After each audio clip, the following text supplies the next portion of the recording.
Ladies and gentlemen, if you would please direct your attention to midfield as members of the Southern Nash Marching Firebirds have entered the field under the direction of Mr. Matthew Ray. At this time, if everyone would please stand and remove all headwear as we will prepare for the playing of our national anthem by the Southern Nash Marching Firebirds.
Thank you.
And good evening, high school football fans, and welcome to Stanhope for the kickoff of the 2025-26 high school football season. This is now the 5A Southern Nash Firebirds here hosting the Knightdale Knights, who are 6A in the new classification system. Now, traditionally, everybody's known 1A through 4A, and now it's, and then for briefly it was a 1 AA, and so forth up to 4 AA. But the new classifications has a new conference and a new season opener here for Southern Nash hosting the Knightdale Knights. Looking forward to tonight. This is Brent Cohn with Kenneth Fly alongside as usual. Tonight's sponsors are Vandermark Side Farms and Baker Pro Construction. I want to thank both of those sponsors for being a part of the Tartar Sports Network and our presentation of tonight's game. Going to be an interesting game as senior Luke Faulkner leads the Firebird team into this hopeful season, along with junior quarterback Isaiah Battle and junior running back Jaden Hartsfield, J-Rock, who I can tell you I saw in a scrimmage game, who has definitely put on some size and some strength and looked pretty impressive as he had an opening rushing touchdown of 40+ from scrimmage. So looking forward to getting things underway here shortly, as the captains have not yet made their now. It looks like they're making their way onto the field now, and we'll have the coin toss in just a moment. But for now, as always, welcome to Firebird Friday Night Lights.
And we're back for the coin toss as you hear the voice of the Firebird, Scott Colley, announcing the team captains for tonight. Number 28, Luke Faulkner.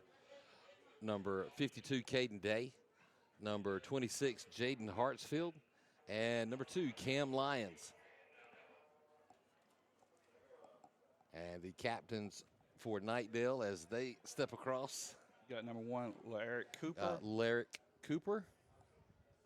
Anderson Mambo, Jamel Perry, Chris Jones, and Jalen Moore as the coin is in the air. And it appears that the Firebirds have won the toss. And we'll see if tradition holds and they defer to the second half, as they will put their backs to the sun.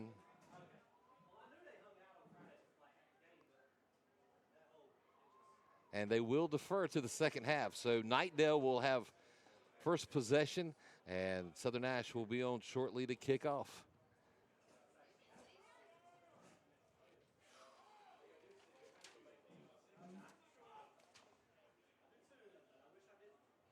Should be an interesting season, as Southern Nash did make their way into the second round of the state playoffs last year.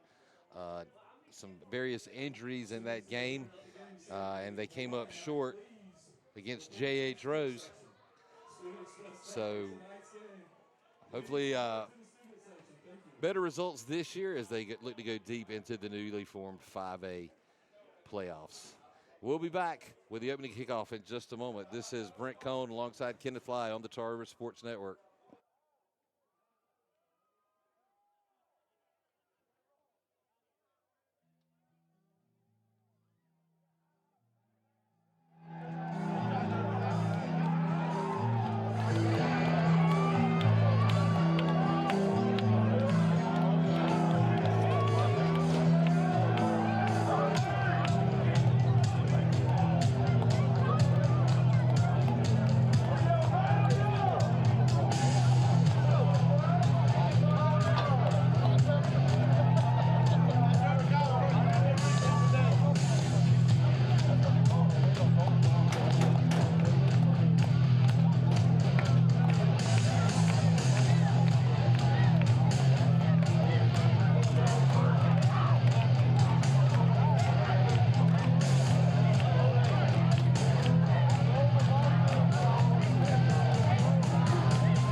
There are your 2025-26 Southern Nash Firebirds as they take the field, preparing to kick off to tonight's visitors, Knightdale Knights. Once again, tonight's game brought to you by Vandermark Side Farms and Baker Pro Construction.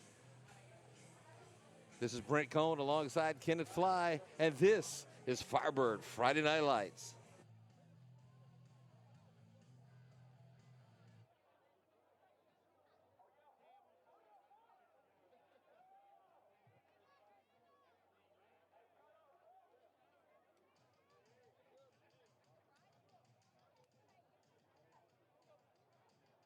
Cooper.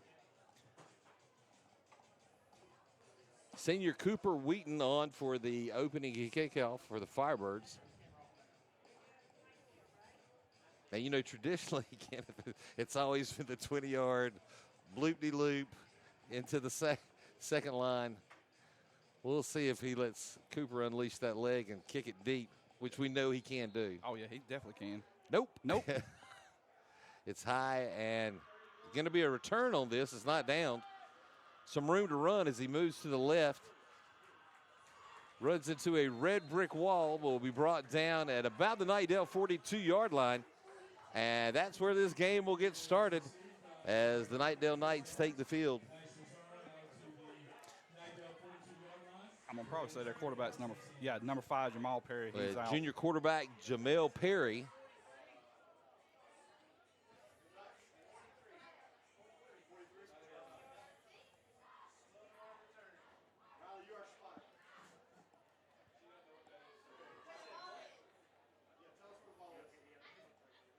From the shotgun to open things up. And Perry's looking to pass right from the jump. He'll pass it to the flat to LeEric Cooper. He'll take it across midfield into Southern Nash territory before he's brought down at the Southern Nash 48-yard line.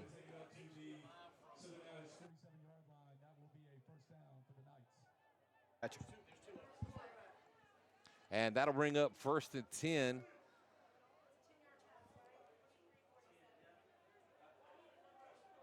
On a 10-yard completion for the Knights.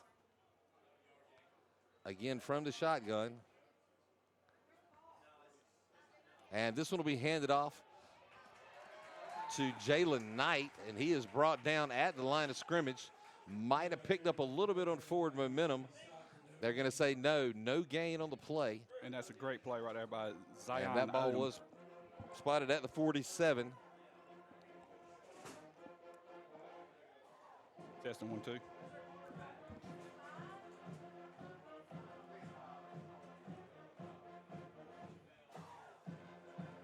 Again from the shotgun. Looking to pass again. Pressure in the backfield. Nearly brought down. Will roll out into the flat. The pass will be thrown incomplete. And that pressure was applied by junior Cam Lyons.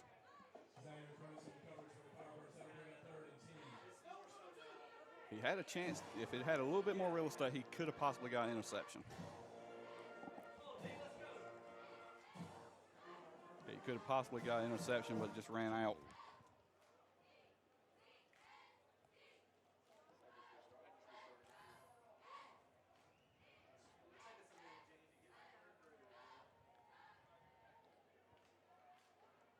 Staying in the shotgun. Again, looking to pass, to get into the flat to Jalen Knight. He's got some room down the right side. They'll mark him out of bounds at the 35-yard line. That's enough to move the sticks for Knightdale on a 12-yard pass play.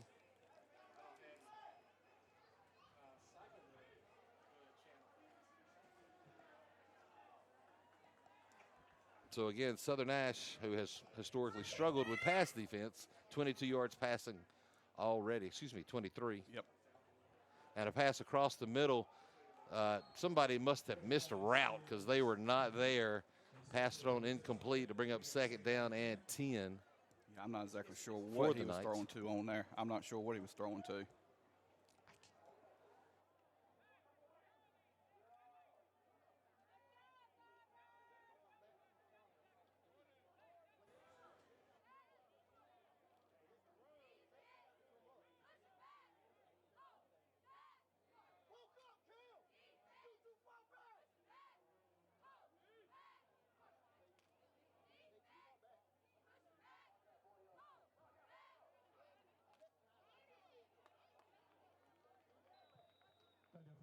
complete to number 1, Eric Cooper. He's going to take it up to the Southern Nash 28-yard line, it appears. That'll bring up third down at about 3.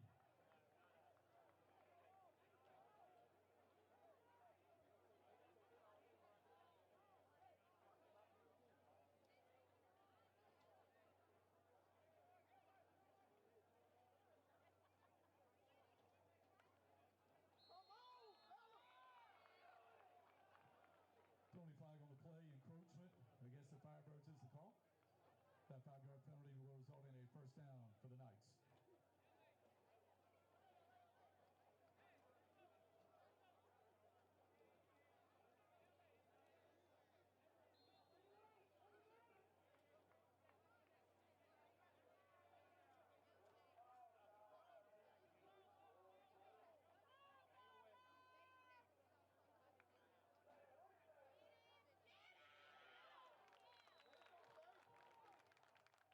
Jalen Knight on the carry. He's going to be stopped for no gain. Number 50, Taj Martin, in on the tackle for the Firebirds. That'll bring up second down and 10.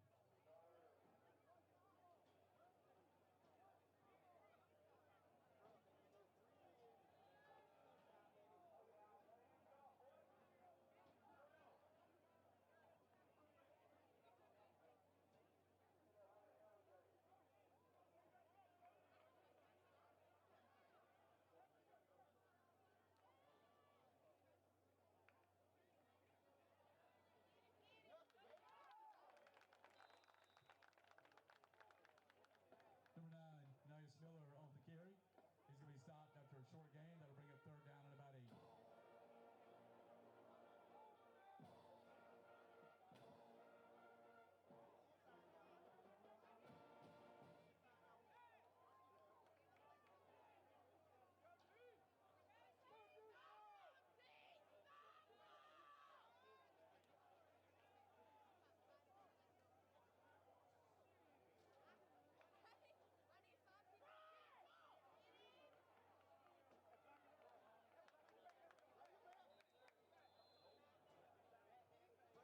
Pass is complete to Miller.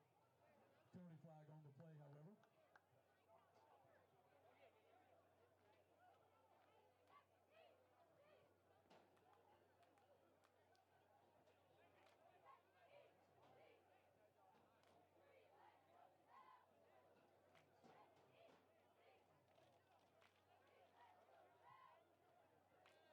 Holding against the Knights is the call.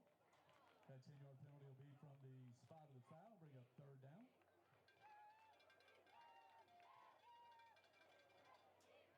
Be third down at about 11.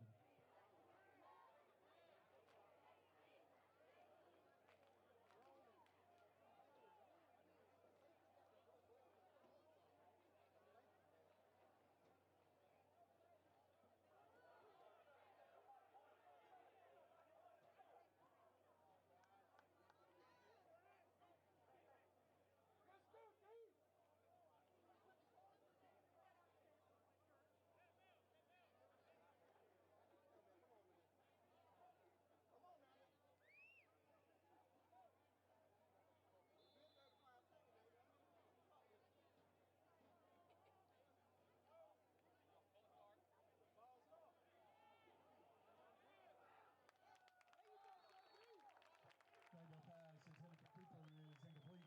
That'll bring up fourth down and 11.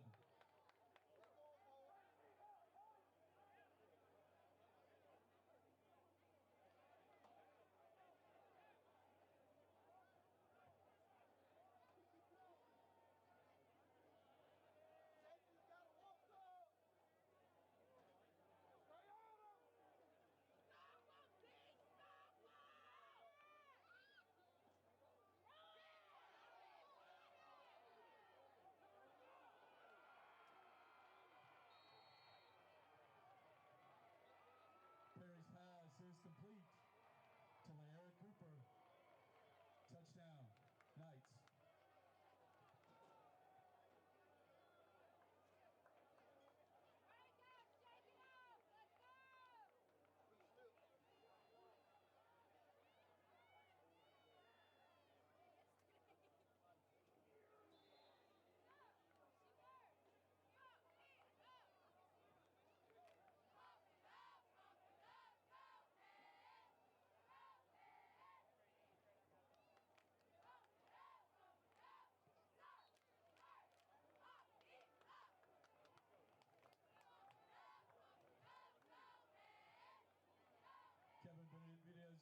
extra point up and good. 8:06 to go first quarter. Your score, Knightdale 7, your Southern Nash Firebirds 0. Can you hear me now? I can. Okay. I can. I was like, if we need to.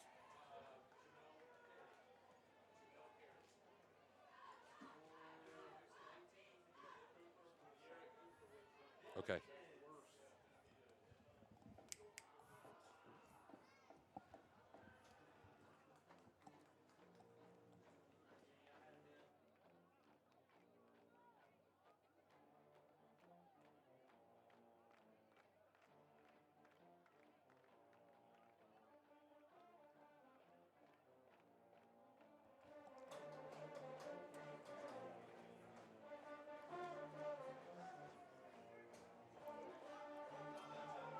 And so Knightdale on for their first kickoff of the evening. And back deep is Jaden Hartsfield and Cam Lyons.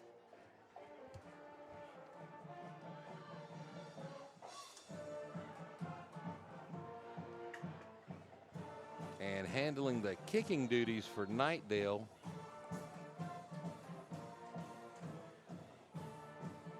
I believe that is Dawson Mack. No, I'm sorry. Kevin Benavides. And Lyons with the return. He'll be brought down just beyond the 20-yard line. And correction, that's actually Marley Austin on the return. That was my fault, number 12. Marley, okay. That was my fault.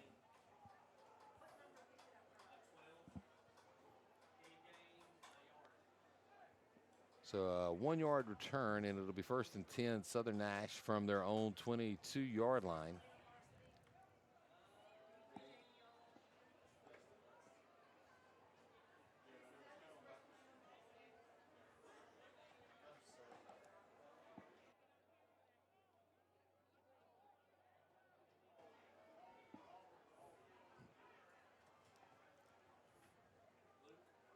And Luke Faulkner on the carry up the middle. There's a flag thrown in late. Looked like a gain of about 6 or 7. We'll see what the penalty is. It's going to be holding against Southern.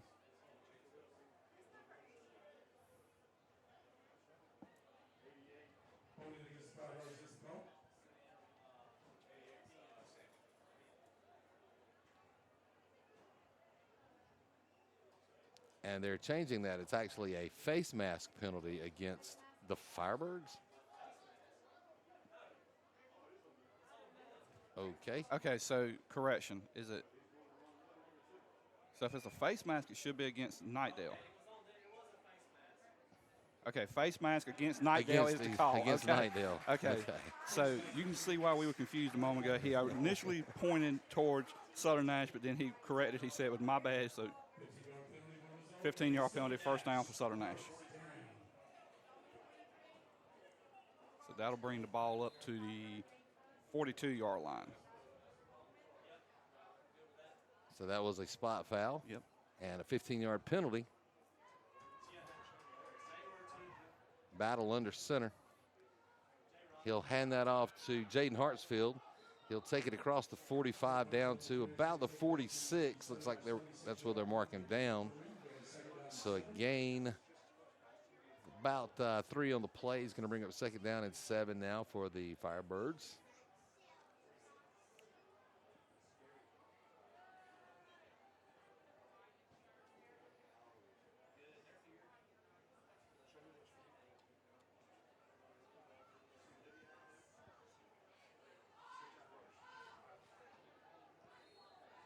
Looked like possibly encroachment against the defense. They had somebody lined up offsides. That looks like it will be the call. That was the end on this side.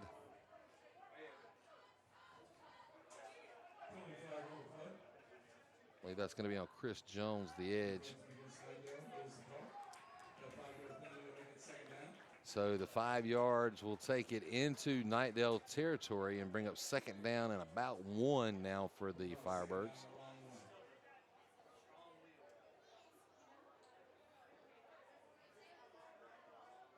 So Knightdale in kind of some self-inflicted yardage gains for penalties. Quick pitch This is Cam Lyons around the left end. He's got some room. He'll be caught from behind and brought down. And they're going to mark him down at about the 33-yard line, I believe. And that'll be the first down of the night. Yep. Or rushing first down of the night for Southern Nash. Had 2 penalty first downs. Yep.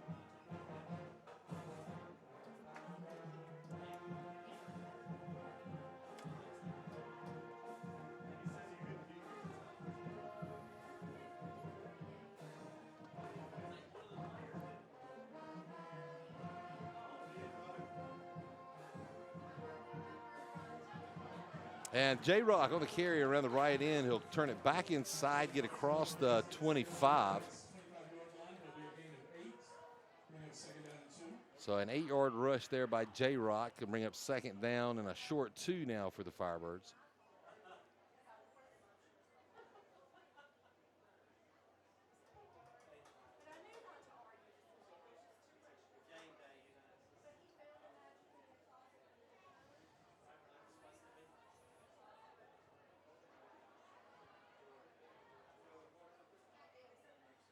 And a little communication issue there as Battle resets his receivers. He's got a receiver out wide to either side, motion in the backfield. And as we hand it off again to Cam Lyons, is caught by the jersey, brought down just shy of the 20. That should be enough to move the sticks, and that will be first down for the Firebirds.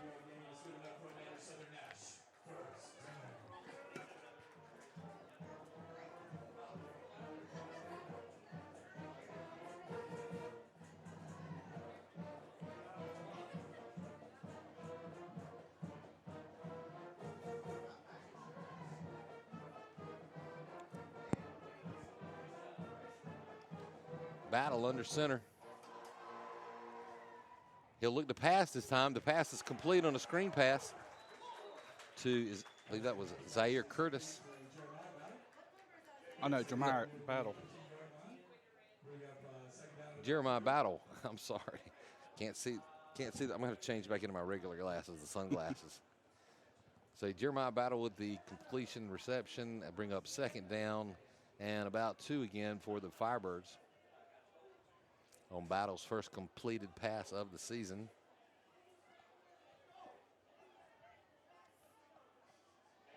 And this will be Jaden Hartsfield, who cut back inside and step into the end zone. Touchdown Firebirds with 4:17 to go in the first quarter.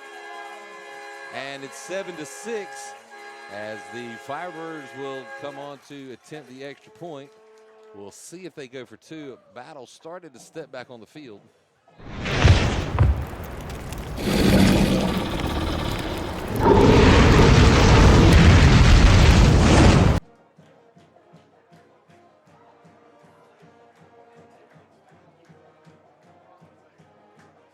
So they will go for 2 here. Luke Faulkner in the backfield. There was motion on the left side early. I believe that could possibly be offsides against the Firebirds.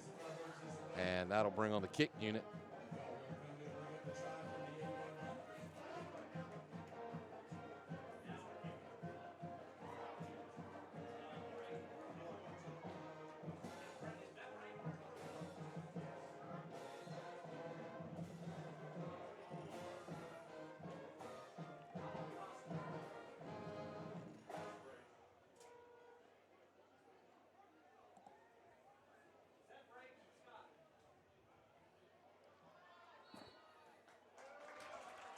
And the kick is through and good. And the Firebirds have tied things up here. It's 7-7 with 4:17 to go in the first quarter. And we've got a brand new ball game. We want to thank tonight's sponsors, Baker Pro Construction and Vandermark Sod Farms. Here on the Tar River Sports Network.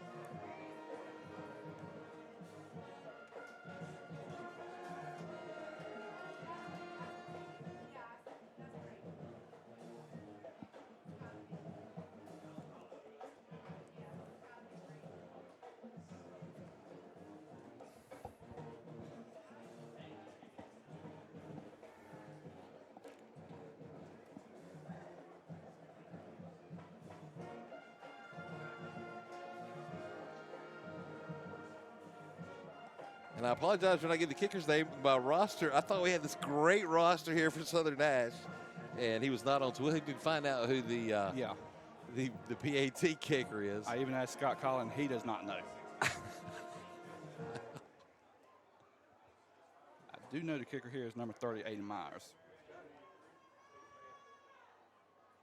To a different kicker because Cooper Wheaton.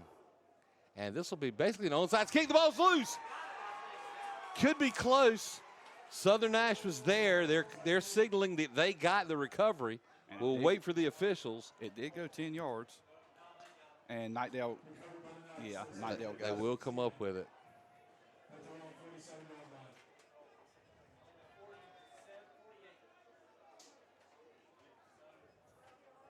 That was Marley Austin in on the near recovery.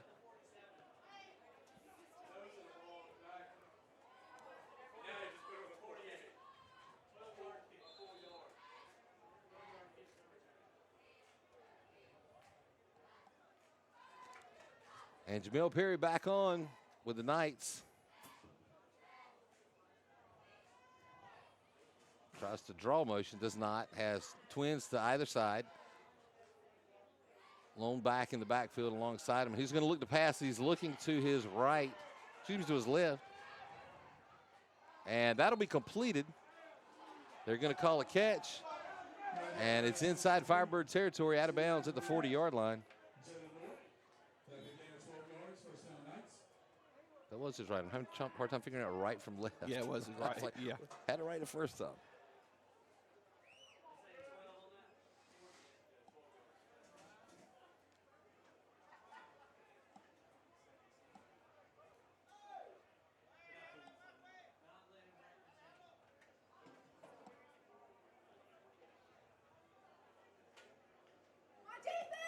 And this will be handed off. Again, a great run defense caught behind the line of scrimmage.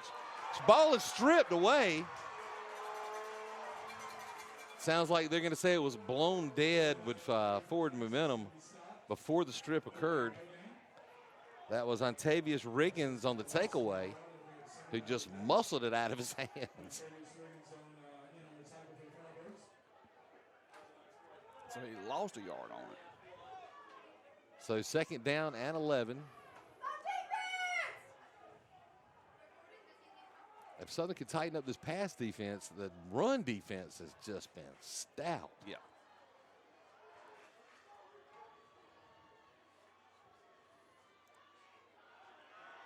Oh, pressure in the backfield. He goes down. Antavius has got him again. Forces him to throw it away. That should be intentional grounding. Should be intentional grounding. There was nobody in the area.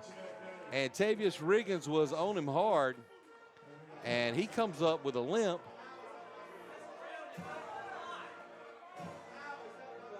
And they're still arguing for intentional grounding.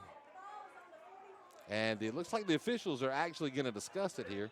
We do have a player down, as Riggins has taken a knee at the 40-yard line. There is a flag now. So after discussion, looks like they are going to signal. I see him making the intentional grounding motion. He just got to turn and tell us. Here we go. It is intentional grounding. Thank you. Now, if I'm Knightdale, I'm losing my mind. It was intentional grounding, but if I'm Knightdale, I'm going to lose my mind because that call was late and after a conversation. It sure did look like, I hate to say it, it looked like home cooking, but it truly was intentional grounding. Yeah, it was intentional grounding by rule. The officials have got to be a little quicker on that call, though. That's when you just throw the flag, and then if it's not, then you can pick it up and say no. Exactly. And that's going to be a huge difference maker, as that is a spot foul. Yep. And that's going to back Knightdale all the way up to their own 35-yard line. So you're going to be looking at a third and 35? Yeah. So it's going to be fourth down or third down? They will repeat the down, so it'll be third and 35.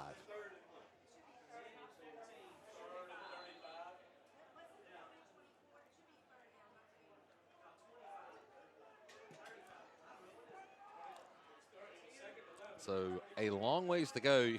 Obviously, everything's out here on the table. It's going to be a pass play. I mean, they have got basically no yards in the rush. And you can see just in the formation that's on the field, they've got trips to the left. They've got a single to the right, and they've actually put an extra back in the backfield. Looks like going to be for protection. So imagine what we're going to see here is Perry drop back and just heave one down the field. So we'll see if the Firebirds can keep in step with the Knightdale receivers. And they are saying it is third down, like you said, third down. 3rd and 35.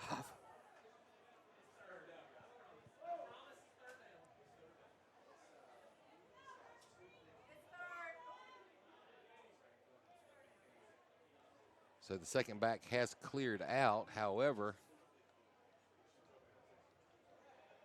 and there's still some discussion right now from the Knightdale coach trying to figure out what's going on. like I said, I would be arguing. Oh, yeah. That was an awfully late call. He had already pulled his team to the side, set his plan for a replay of, well, a 4th down. Yeah.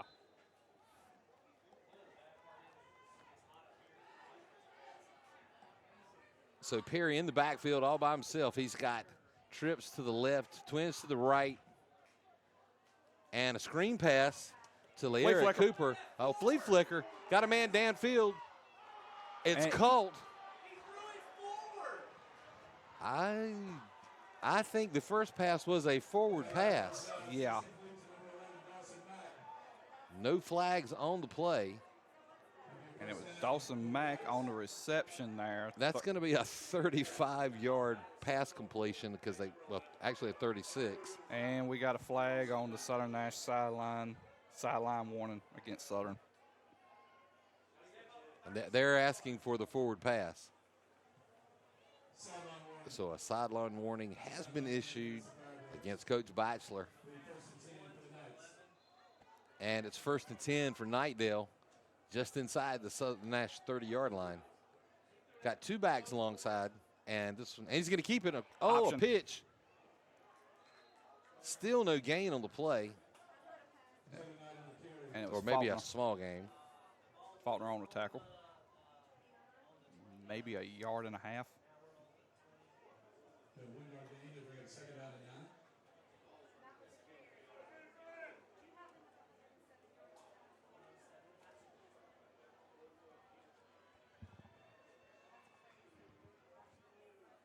Perry will hand this one off to Miller, who tries to reverse it.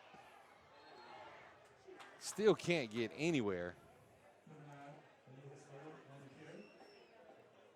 And one thing I've noticed about the Knightdale ball carrier, he's holding it out there. It ain't going to take much for. Got to strip that thing. I mean, you got to strip it.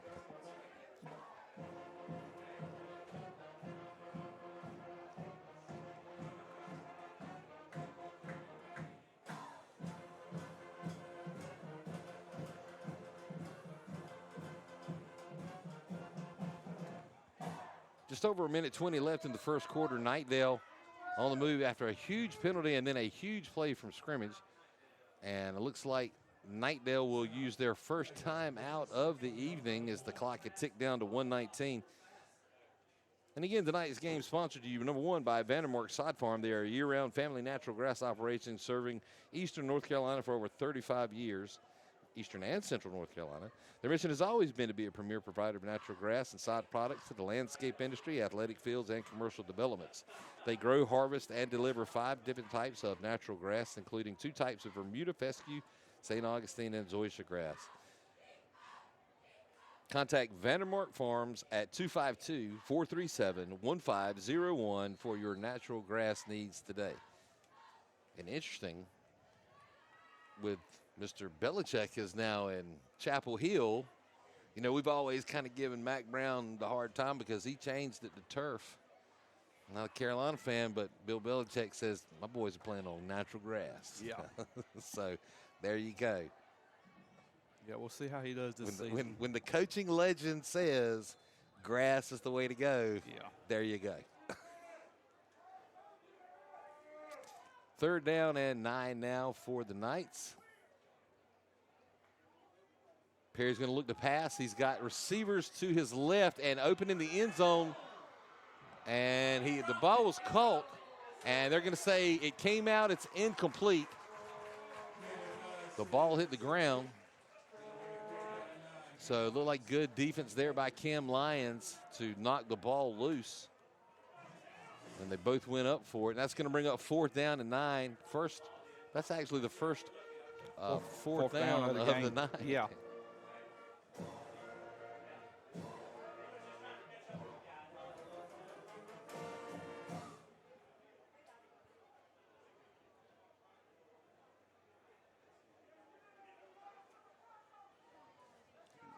Like they are going to go for it here.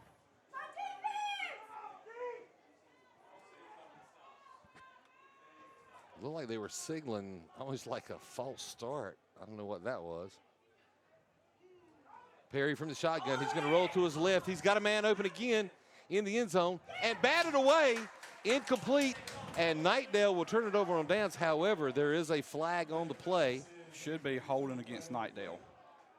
That is the call. And that will be declined. That is the call. Decline. So another great pass defensive play there in the end zone to break that up. And Southern Nash regains possession on the turnover from Knightdale. 1:04 remaining in the first. It's 7 apiece for the Firebirds and the Knights.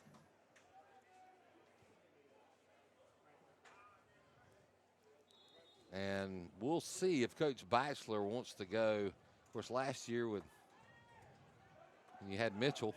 Yeah. And it looks like he'll just do a quick handoff. Jaden Hartsfield will try to cut it back inside. The outside was wide open. But with his size, you can see, look at the size difference in that kid. Holy crap. When you said it, I was looking at him when he was coming out on captains. I'm like, is that the same kid? That is a man down there, Yeah. I'm here to tell you. Kind of reminiscent of a guy a few years back that just finished up at Liberty University playing up in the Canadian Football League.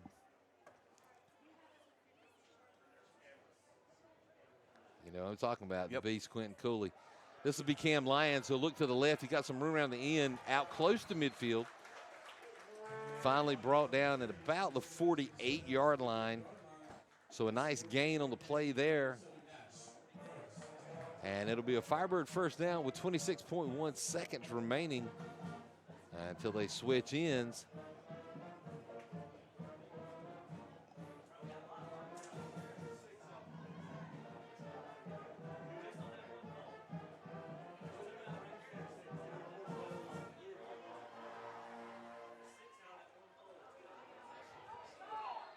And they're going to call encroachment, I believe, again. Yes. They're lining up. They got their hands right in the neutral zone. And to be honest with you, same kid, same number 23 was swinging his arm. Yeah, he'd already swung it about 3 times, and I'm shocked the coach ain't told him something about that. So that'll move the ball into Knight territory.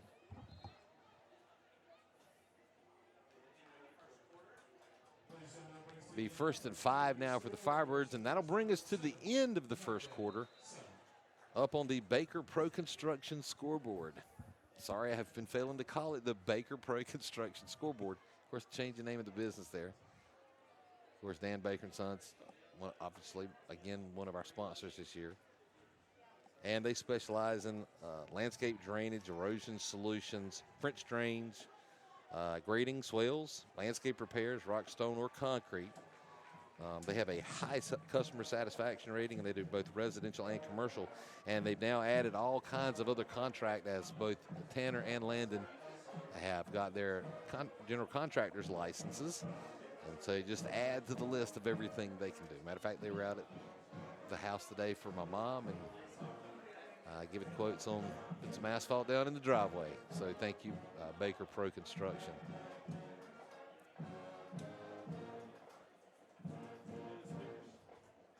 It's kind of cool because those 2 kids came through with my son. Yep.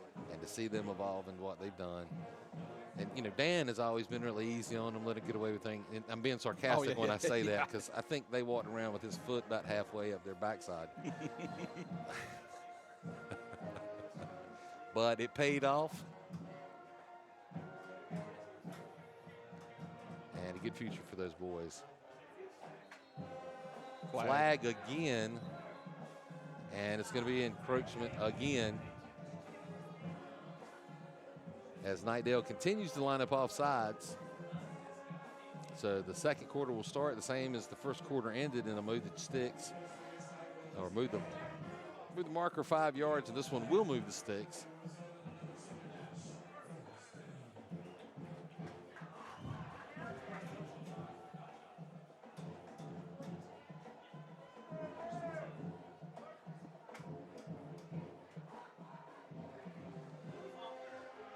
Faulkner on the carry, still on his feet. There is a flag back behind the play. I see a little pancaking going on there. Where's Jeff Saturday? Yeah. Caden Day with the pancake.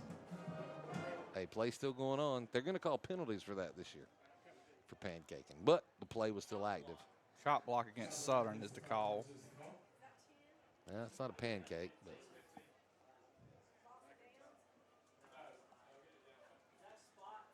As Luke Faulkner will step out for a break.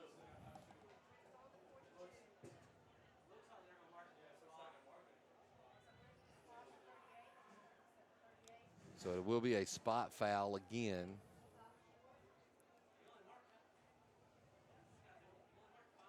They're only given a 5-yard penalty for a chop block. And it'll be a repeat first down. So basically it's first down, and we'll call it 11. Yeah.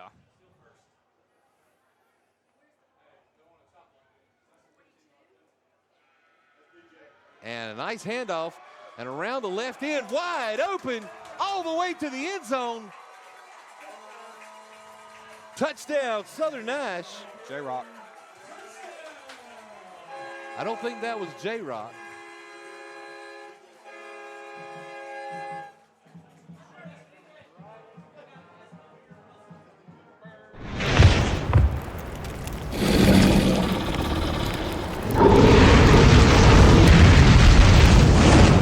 Yes, DJ Baker on the carry. That's my fault, J-Rock. Having a hard time seeing in that as the lights, the sun's kind of popping down.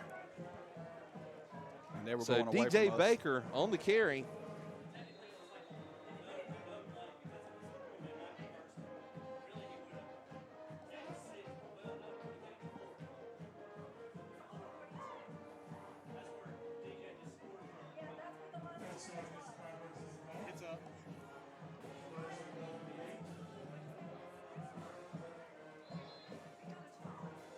So for a moment, it looked like they may go for 2. But now they will send on the unknown kicker, who's not on the roster. My apologies, number 44.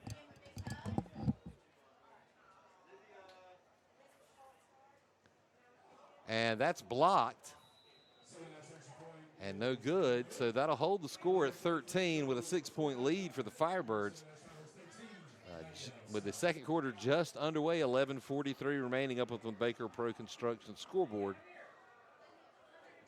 And Southern Nash will get ready to kick off. We'll see. Looks like they have a whole lot of kicking options here.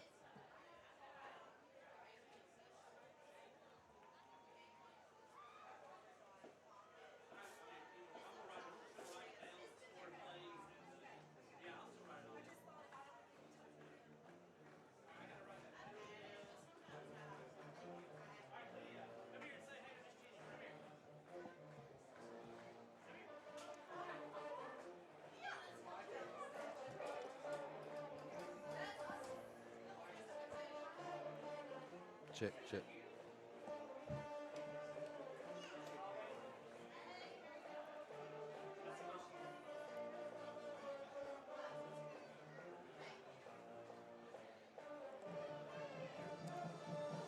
And this will be Cooper Wheaton again for the kickoff.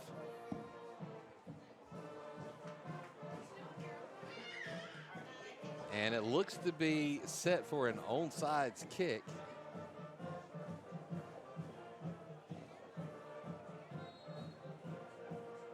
And he will kick a high kick. It's going to go out of bounds. The flags will come out, and that should be first and 10 for the Knights from their own 35-yard line.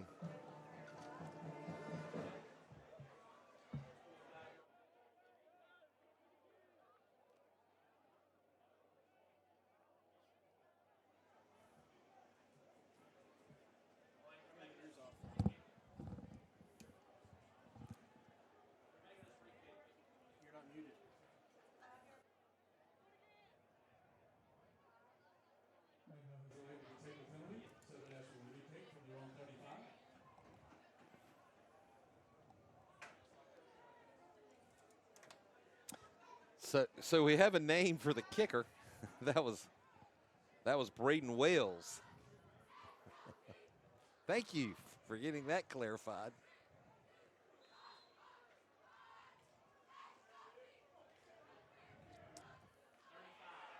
They had a re-kick and a quick hit there by Cam Lyons. And after all that, it's still going to be first and 10 for the Knights at their own 35-yard line.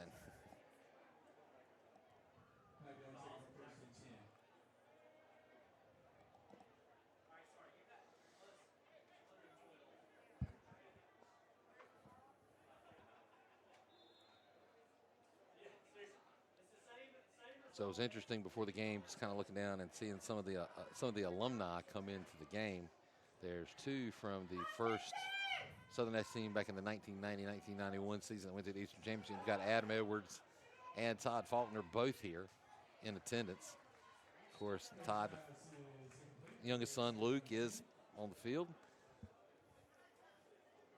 So great to see some of the alumni. I don't know. I haven't seen any others. I'm hoping there's more here.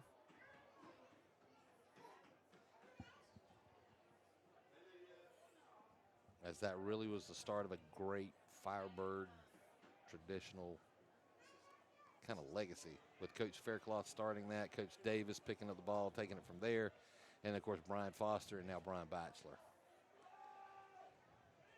Quick pass is completed. Oh, hit hard behind the line of scrimmage, and that's Marley Austin on the hit, and other Firebirds in on the tackle. It's going to bring up third down and 11 now for the Knights.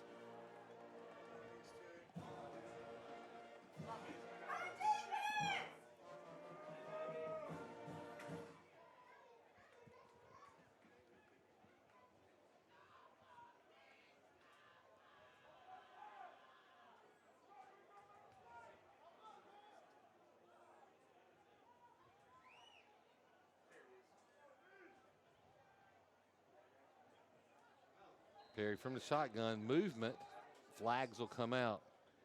We have false start on number 11, Dawson Mack.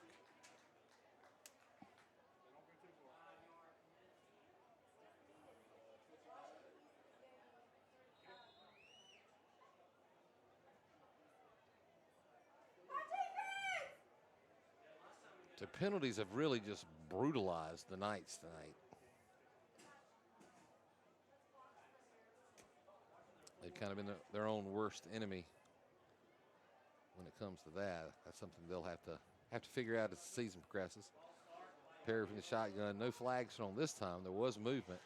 Pass is complete, and a nice run. And that's Anais Miller on the catch. Excuse me. Jalen Moore on the catch.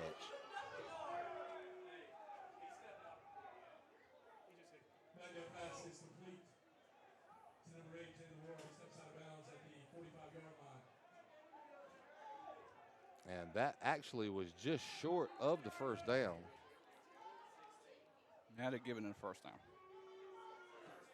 Now they're going to change it, okay.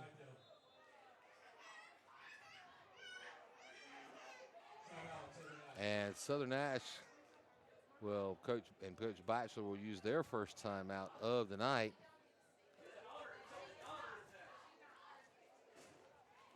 And again, we'd like to thank tonight's sponsor, one of them, Vandermark Side Farms, a year-round natural grass operation serving Central and Eastern North Carolina for over 35 years. The mission has always been to be the premier provider of natural grass and side products to the landscape industry, athletic fields, and commercial developments. They grow, harvest, and deliver 5 different types of natural grass. Contact Vandermark Farms at 252-437-1501 for all your natural grass needs. I wonder if Bill Belichick called Keaton Vandermark. That would be cool.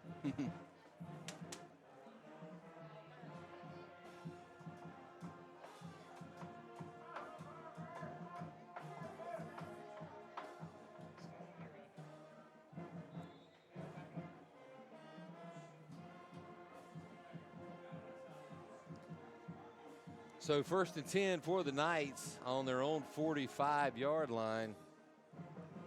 Perry stays in the shotgun, has not been under center all night. And he'll keep this one himself. He'll look to the right side, got some room to run. Goes to turn it, slips one tackle, steps forward. Looks like it's going to be a gain of roughly about 5 yards there on the play, maybe 6. We'll call it 5. 2nd down and 5 now for Knightdale.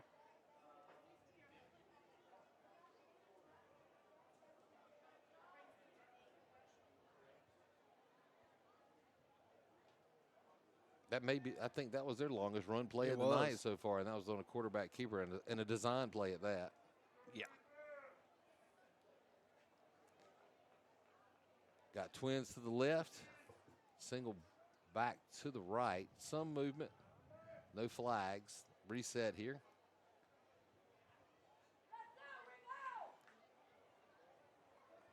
Play clock down to 3 seconds. And that's going to be a penalty for a delay of game against the Knights. Again, self-inflicting.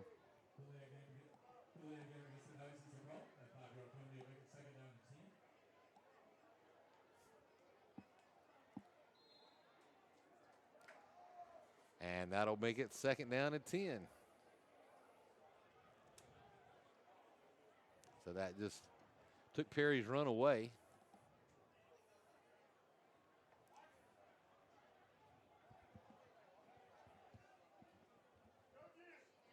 And this will be handed off again to Jalen Knight, who will be hit in the backfield for a loss on the play of looks like about 3 yards. And we'll call that 4 yards.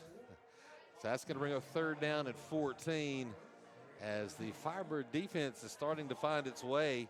A couple of big stops on the pass offense. Yeah, like you said, the run defense has been spot on the whole game, but the pass defense is starting to get there. And I mean, hey, this is what you work on a few of these games here at the beginning of the year. Get ready for the big conference games later on in the year.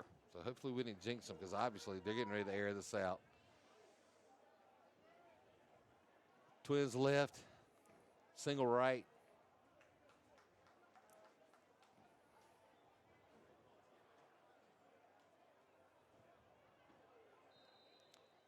Almost like an audible, and you have to use a timeout. Knightdale will.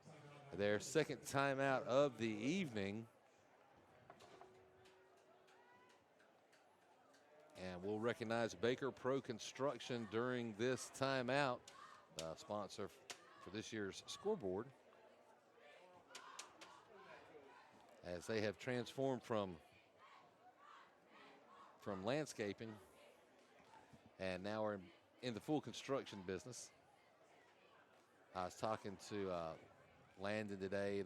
They're doing remodels, decks.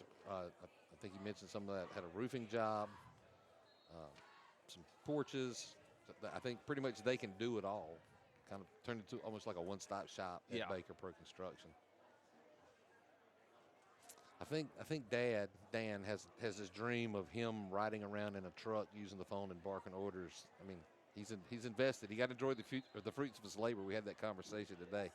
Let them boys get out there and because he spent a whole lot of money on them. It's time for them to return the favor. Pearsher in the backfield, pass is thrown and slips off the fingertips. Again, great pressure from Riggins to force the throw. It was right on the money. Should have been caught. Didn't happen, and that's going to bring up 4th and 14 now for the Knights, with just under 9.5 to go in the first half.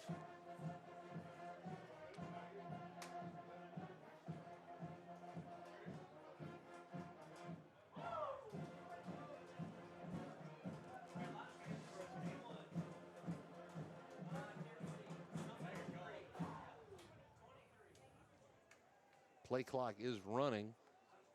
Kicker on the punt. Looks like this would be the first punt of the night for either team.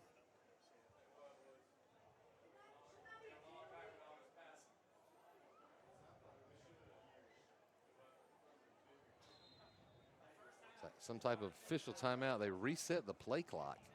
Not sure what that is. What it was, he moved the ball. Gotcha. High snap. The kick is away. Not a very good distance-wise. Got to get out of the way. It'll take a Southern Nash bounce and go out of bounds. Looks like it's going to be spotted at about the 42-yard line of Knightdale. So not the most stellar of kicks. And Southern Nash will have great field position with just over 9 minutes to go here until the halftime break. And Southern Nash looking to extend their lead on top 13-7 here in the season opener here against Knightdale.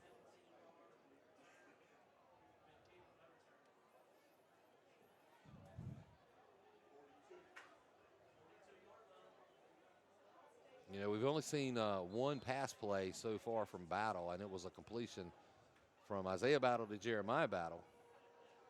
And you see Jeremiah Battle. He's got a As shot. I say that, he comes out wide. Oh, Flag is thrown. And it's going to be encroachment again against Knightdale. So give the Firebirds 5 more yards at Knightdale's expense. It's going to be 1st and 5. That's the fourth. At least the 4th. At least the fourth encroachment.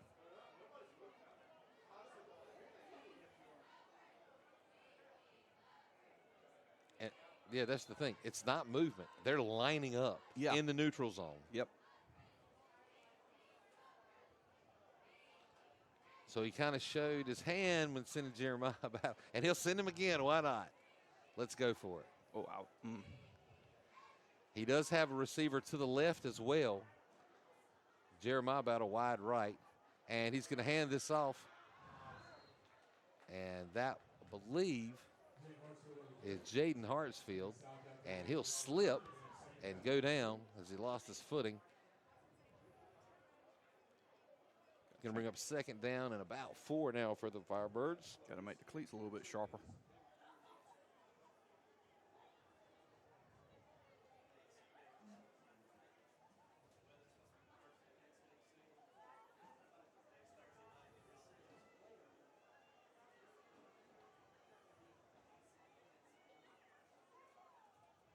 And this will go to, I believe that's Cam Lyons on the carry around the left end. He'll stay on his feet, slipping Still on tackles. his feet. He's still up, cuts back inside, finally caught from behind and brought down.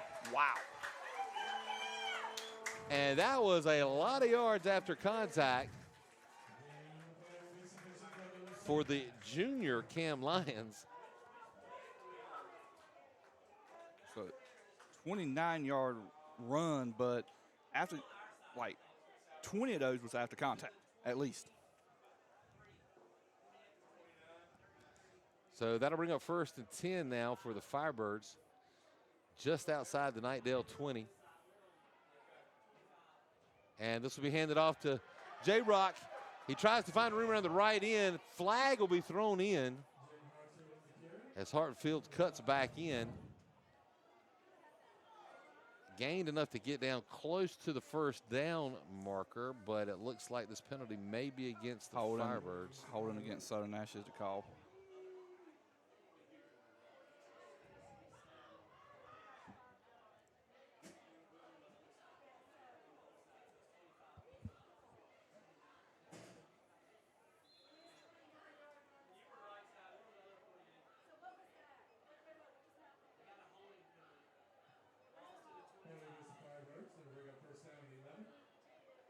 So that's the strongest run Hartsfield had since the early touchdown. Yep.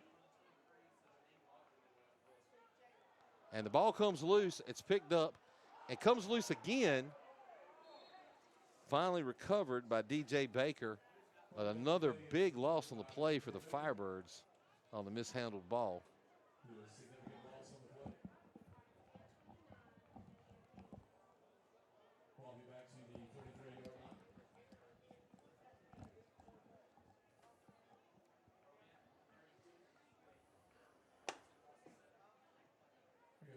Change to my regular glasses. can see. Oh, I can see.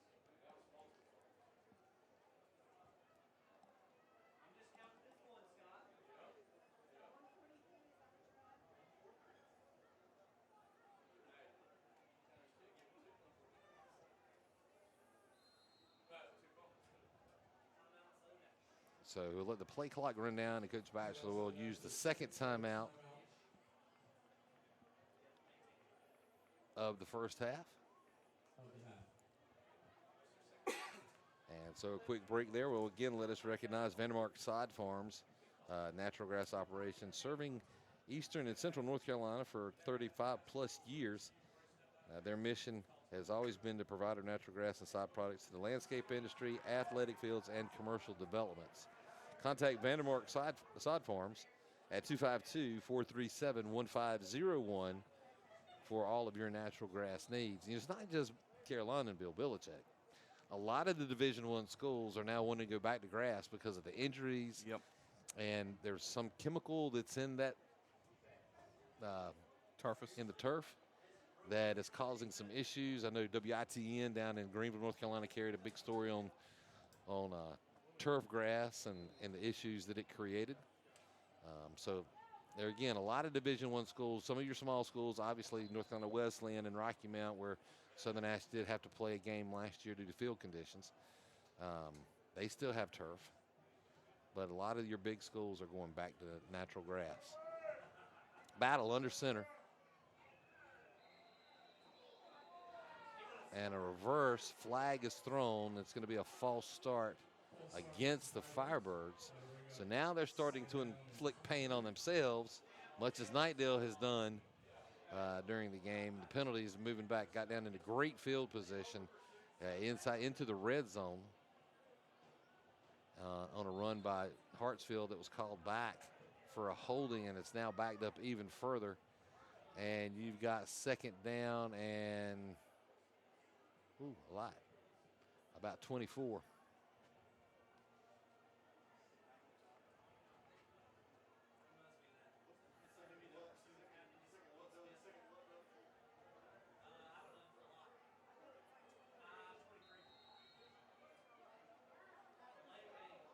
And now add to that with a delayed game penalty. And with that 5-yard penalty, we'll bring up second down and a long 28.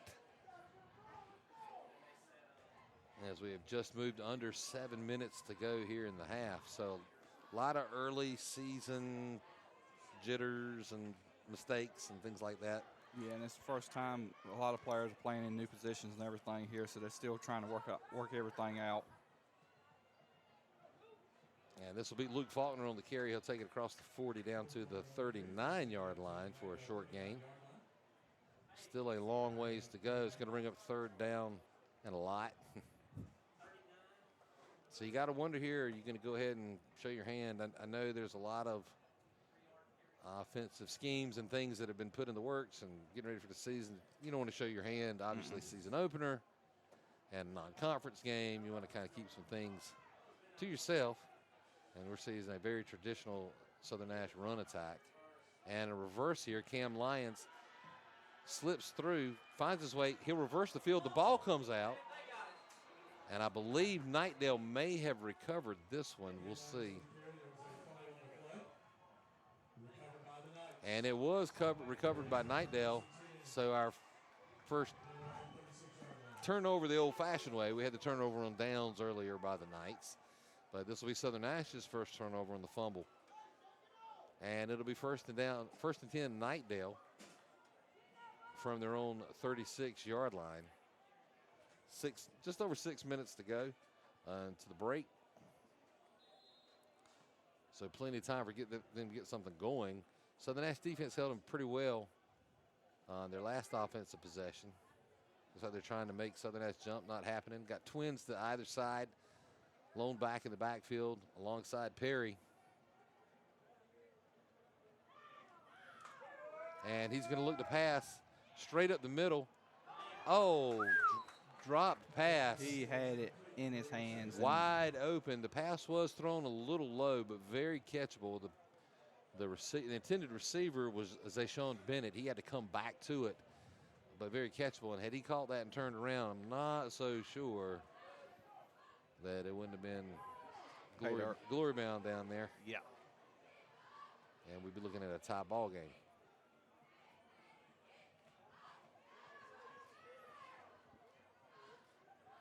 Defensive captain Luke Faulkner tries to rally the troops here, get this pass defense back synced in. Perry's looking to pass again. This one's out into the flat. This one's caught, complete to Jalen Knight. And he'll be hit back at the original line of scrimmage. And that's going to bring up 3rd down and 10 for Knightdale.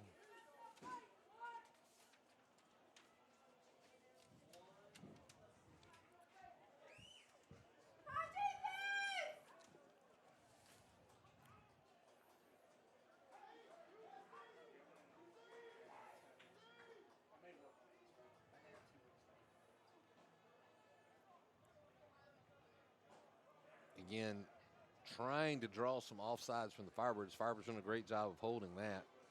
That line has really done a great job tonight holding position. You watch, I've jinxed them now. Yeah.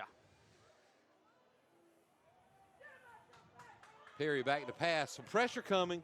Can't find an open receiver.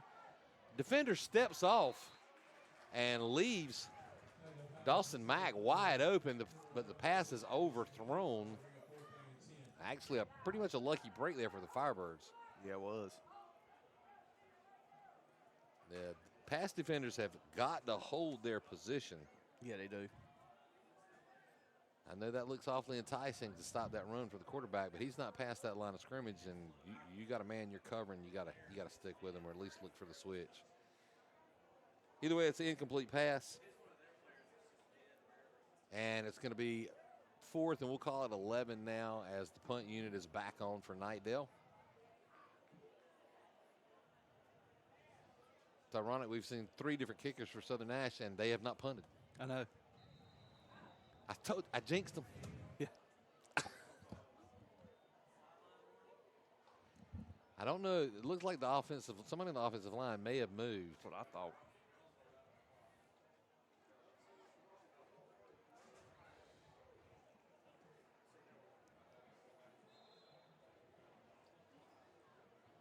So did they pick up the flag? Oh, I guess it was a double flag.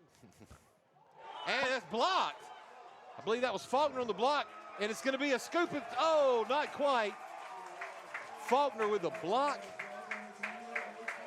and a recovery. Was that Luke Faulkner on the? Trying to see.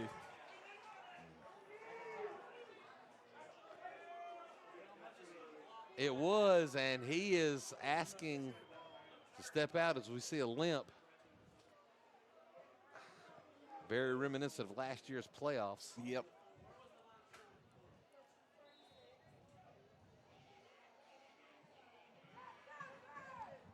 And so it looks like Coach Batchelor will elect to go for 2. Oh, excuse me. Can the put the cart to the head of the horse? It's going to be 1st and goal from the 2.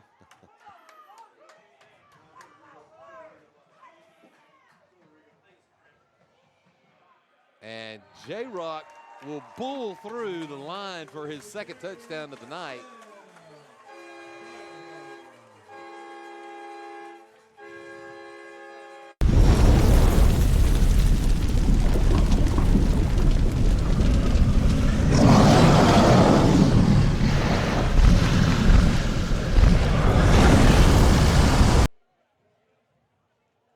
It's going to bring it 19-7. And Southern Nash will go for 2 as Battles lines up under center. And a flag comes out as J-Rock was receiving the handoff. Looks like it's going to be against Knightdale. Encroachment again. That'll move half the distance. And good news on Luke Faulkner as he came to the sideline. I'm sure he doesn't think it's good news, but cramps. Yeah, looking like cramps. So once again, I'm going to have to refer, as I always do every year, Coach Arthur Perry. You need a bunch of bananas on the sidelines. You got to drink that water, guys. Let's get hydrated. Get that potassium in you, baby. And J-Rock on the 2-point conversion, Jaden Hartsfield, and that'll make it 21-7. Southern Nash with a 14-point lead with just under 5 minutes to play here until the break. Yeah, it's currently 76 right now, but it's got 70% humidity and a dew point 65. And that's probably why you keep stealing my little fan I've got up here, man. Messing with my flow. No, I'm just messing with you. Hey, it works. You know, if I had it, I'd let you use it too. Got to stay cool up here somehow. For those of you who want something really cool, it's called a, what is this? Nordmere is the name brand. It's a little fan that was bought to take on cruise ships. It actually comes with little magnet hooks that you can hang in your staterooms and stuff like that. But this little fan blows with an incredible power to be this little bitty fan. Yeah. It runs off of, it's got a lithium battery in it. It runs off USB. It's rechargeable. Yep. The high kick here from Cooper Wheaton. Nobody's there. It will roll out of bounds. The flag will come out. We'll look to see if they elect for a re-kick. Looks like they will not. It'll be 1st and 10. Knightdale from their own, should be their own 35-yard line.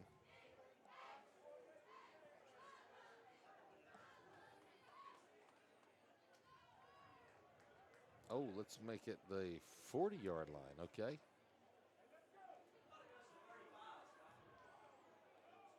So that's something that's changed this year.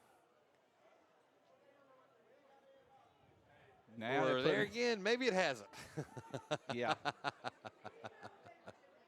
I was trying to give him the benefit of the doubt. Maybe there was a rule change I didn't know about, something like that. You know, you never know. Yeah, because I do know the NFHS has multiple different new rules. And obviously, chop block is going to 5 yards. Yeah. That was a mistake earlier. I'm sure it was not a chop block. Perry from the shotgun. He'll hand that off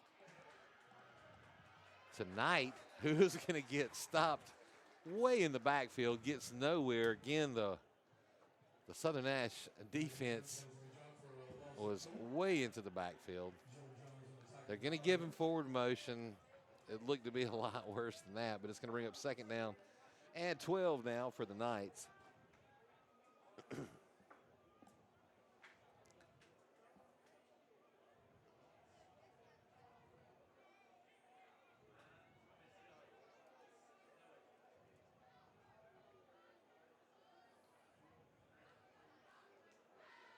They'll line up with trips to the left.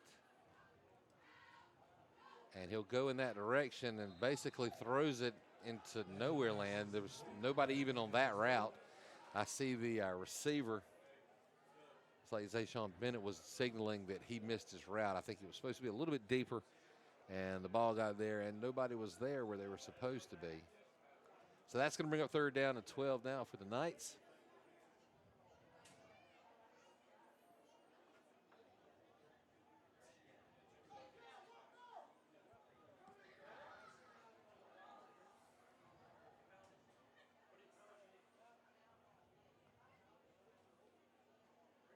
Perry back to pass. Got some time. Everybody's covered pretty well. Are they going to call it? Was that a completed catch? It looks like it bounced. I thought it bounced. They're going to say complete. Wow. They're a lot closer than we are. So another big pass play. And that was all receiver. He had to go back to that. It was thrown short. And we have our first score update of the year. Northern Nash, who has traveled down to Greenville to face J.H. Rhodes, leads Rose 14-0 at halftime. And that game is at Northern. It is at Northern? Yeah. Oh, the way they got it listed, looks like it's at Rose.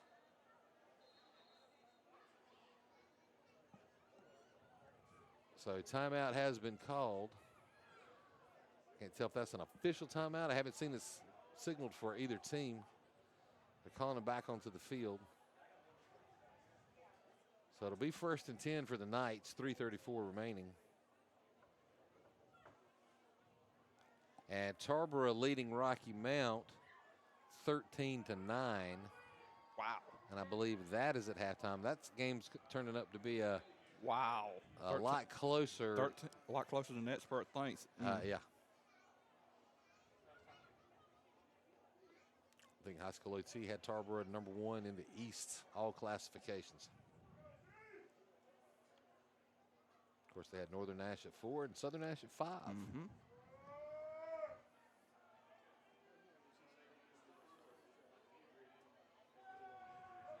Perry looking to pass. He'll complete that short pass.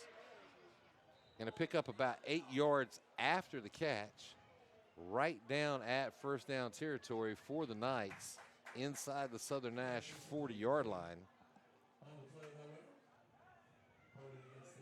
But there was a flag, a holding against Knightdale, and that'll bring the play back. Another update, Hunt in a decisive lead over Lee County, 37-0 in the third quarter. And Lee County played for a state championship, just a year or two ago?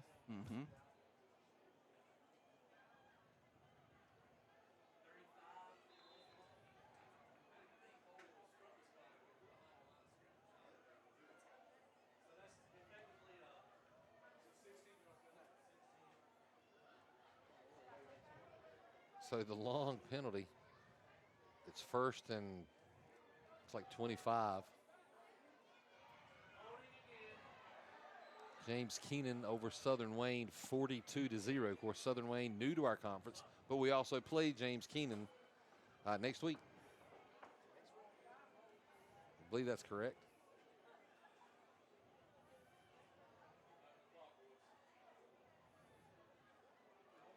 Another flag on the play, and they're going to call it inadvertent flag, and they picked it up.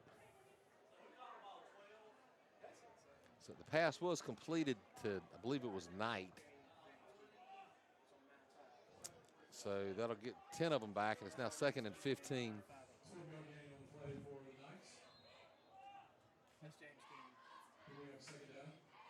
So it's September the 5th. 2 weeks. 2 weeks, James Keenan.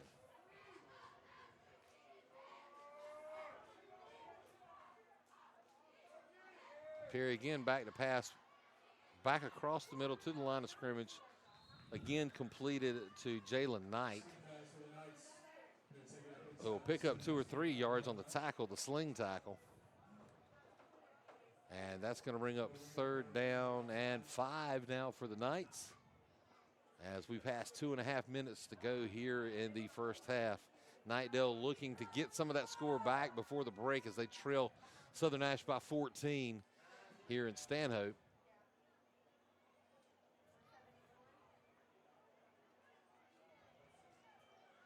It's like possibly an audible here at the line as they're changing some play. They've got twins to either side, single back.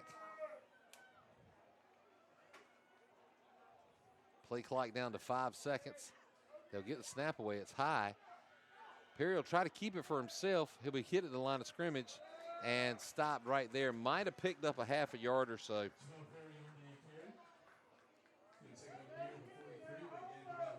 They're going to give him 1 yard, but that's going to bring up 4th down and 4 now for the Knights. Clock continues to run, 1:35 and counting. Which a lot of you noticed, the Baker Pro Construction scoreboard, we got it on the screen this year. That's been one of the things that that's for an improvement. Now you can see the clock and the score and the whole thing. So I always looking to do better. Sorry you're stuck with this announcer because I work really cheap. But for now, hey, we got you a scoreboard.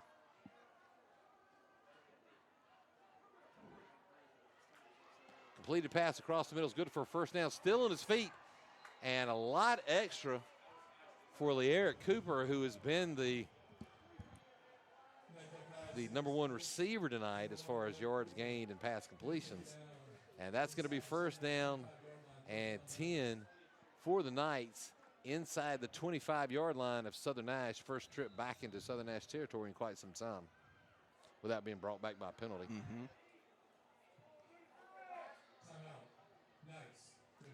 And Knightdale will use their final timeout of the half.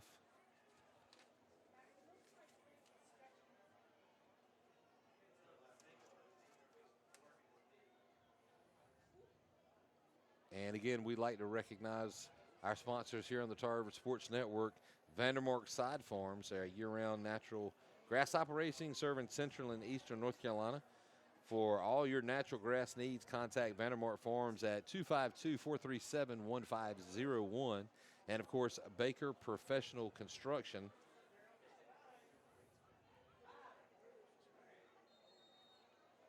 And what I don't have is a phone number for Baker Professional Construction, but I'm going to give it to you. It's 252-314-3639 for Baker Pro Construction. That's 252-314-3639.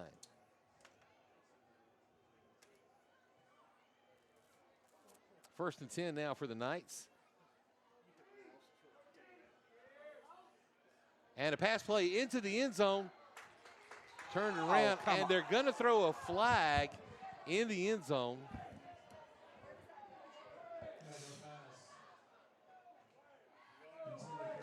And it's going to be pass interference called against Southern Nash. I mean, I know he called it, but I just don't see it. I just don't. I think he had more of an interference earlier this evening. Oh, yeah, that was more interference down there than that one was, for sure. He did get turned around and tangled because he had to adjust himself to the pass that did to the receiver. And that was Dawson Mack, the intended receiver. So the penalty will move the chains, and it should be first and 10 just outside the 10. We'll call it the 11. So Knightdale can get another first down without scoring as we go. The clock runs past 38 seconds. I'm not sure Perry's aware. And Southern Nash calls timeout. And Southern Nash helps him out and stops the clock with 33 seconds.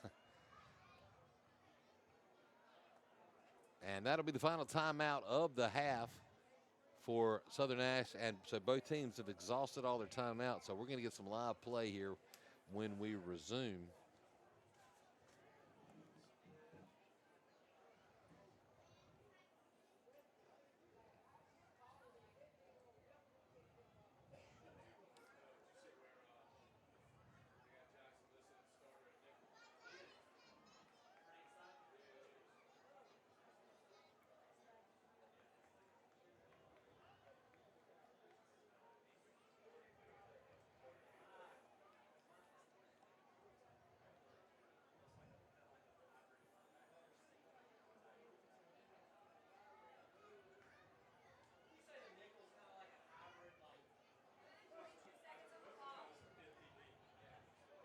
So they have reset the game clock to 42 seconds.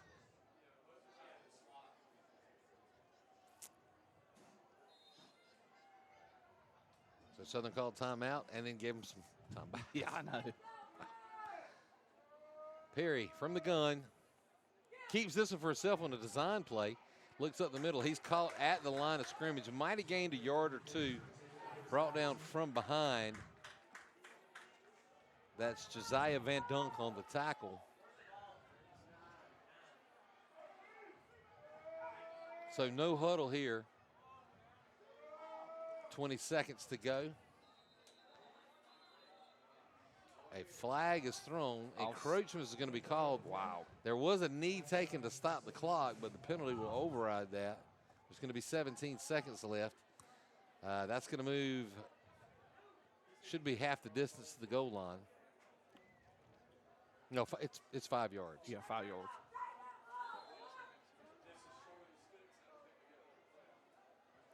So it brings up a second down and about 4 now for the Knights after the penalty. So good test of Southern Nash's defenses here.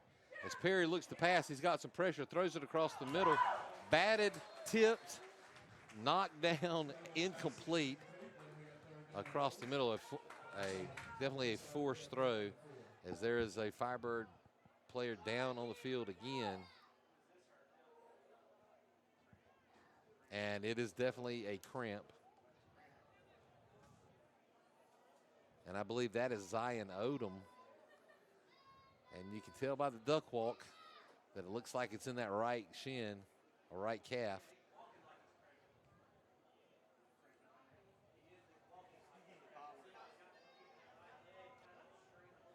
That's going to bring a 3rd down and 4, and really 3rd and 6 to the goal with 9 seconds left. May be able to get 2 plays off here. I know they've already got the plays called, and there'll be a no huddle.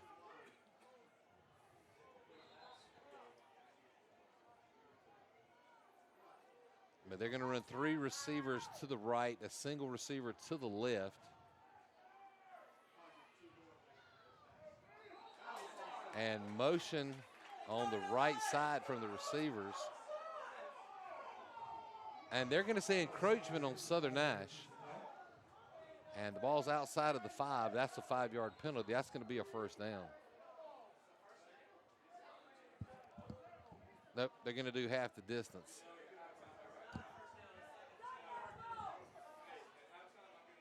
So it's going to be 3rd down and about, we'll call it 2 here for the Knights. 9 seconds remaining. I'll be honest with you, that 2 yards is probably a moot point. Yeah. But 4 yards to the goal line for the Knights here. Looking across the middle. Batted down, but another pass interference call. And they're going to get Zaire Curtis for pass interference. There are 4 seconds remaining, so that was not a half inning. You know, you can't end on a defensive penalty. But they will move this half the distance. So it should be on the 2 now. They have not moved it as of yet. Did that even move the chains? Was it enough to move the chains? No. Half the distance, and literally it's maybe 6 inches.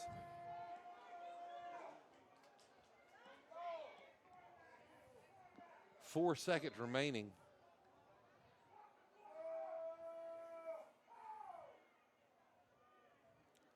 And Perry runs up under center. He tries to sneak across. And almost a self-designed tush push. There is a signal on this side of touchdown. No other officials have done it. Have signaled touchdown. But this line judge was in perfect vision to see that he broke the plane. Yeah. So it is a touchdown for Knightdale. As time expires, there is a Knight player down on the field.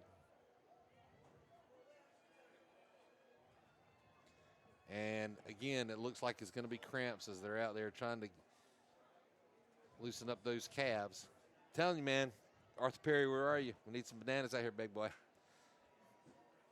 Oh, he used to keep one hanging out of his back pocket. And by the way, we had the first ever Southern Nash Hall of Fame induction earlier this year. Coach Foster, Coach Davis, Coach Rosalie Barton, Anna Tharrington, of course Julius Peppers was in that mix. But Coach Alton Tyree was inducted, and the person who inducted him was Arthur Perry. And Arthur Perry probably gave one of the all-time greatest induction speeches I've ever heard. The 2 or 3 minute time limit was stretched to about an hour and 38 minutes. No, I'm just messing. But he did go on for probably about 16 minutes. But that was one of the greatest things I've ever heard. Of course, Arthur Perry, one of my teachers in high school. Some of my fondest memories are of him, you know, even after that, as the athletic trainer here on the sideline. So I like to refer to him a lot of times. But Arthur Perry, definitely a legend here at Southern Nash. and just it was a privilege for me to be around him. He made school and even after a fun time. And you learn something too, by the way. Knightdale on, the injured player has been taken off the field, on for the extra point attempt to try to cut this to 7 at the end of the half. The kick is down, good. And that's exactly where we are. So as we go to the halftime break, Southern Nash leads Knightdale here in Stanhope by a score 21-14 in the Bird's Nest. This is Brent Cohn alongside Kenneth Fly on the Charter Sports Network. We're going to take a break for halftime, and we'll be back shortly.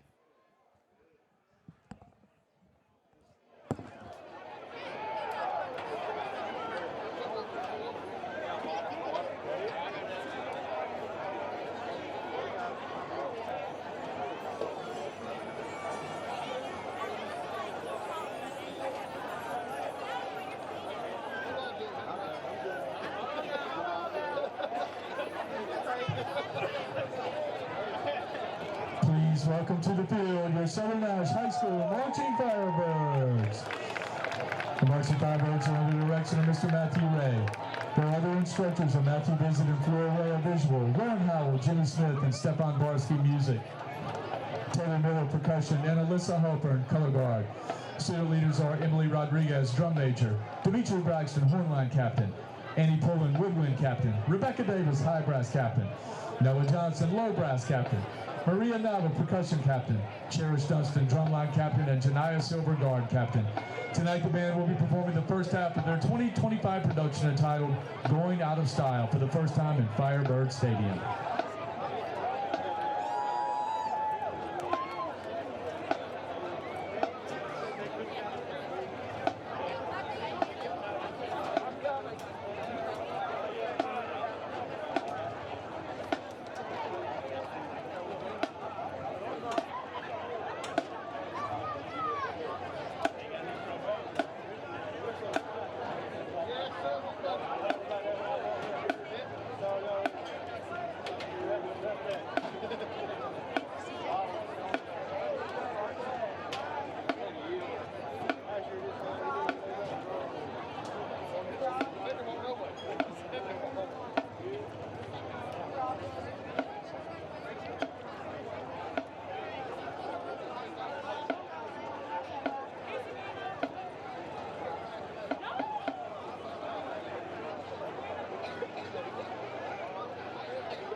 Presenting their show, Going Out of Style, please welcome Drum Major Emily Rodriguez and the Southern Nash High School Marching Firebirds.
Let's hear it for your Southern Nash Marching Firebirds. The Marching Firebirds are pleased to announce their sponsors for the 2025 season. 5 County Heating and Air, Round Here Clothing,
this kickoff goes into the end zone for a touchback. Firebirds will take up a 1st and 10 at their own 20. Welcome back to the start of the second half here.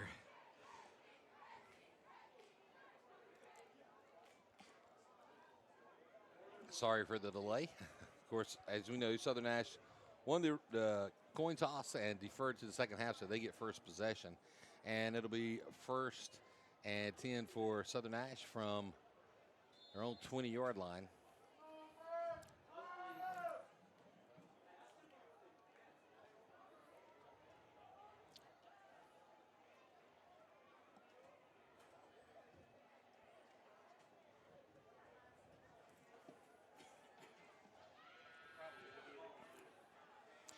And that's a run just off the left side.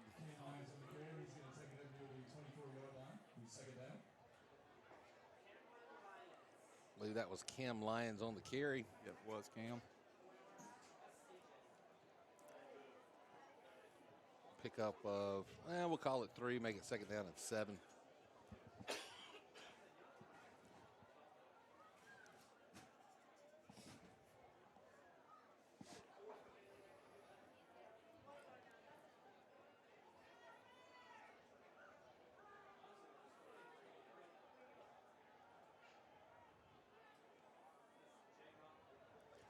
And Jaden Hartsfield on the carry, takes it out to just across the 30-yard line. Looks like going to mark him down at about the 31.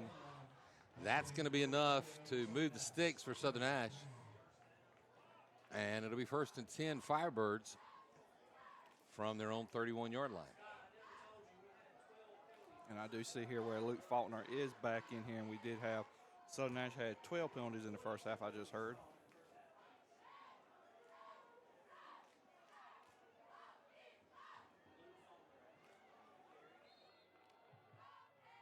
On the carry, he's going to be stopped for no gain. That'll bring him 2nd down and 10. 10.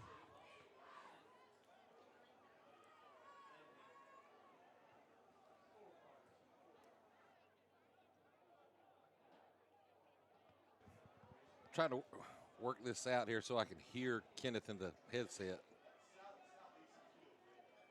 All right. I think we got you back now. There we go. Battle under center. And Cam Lyons will look to the left side. Not a lot of room there. Get back to about the original line of scrimmage.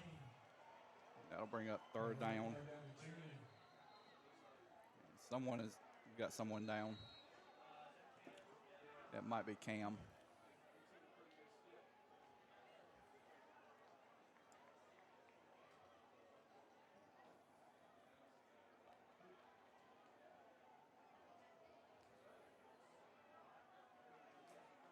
And it's going to be cramps again.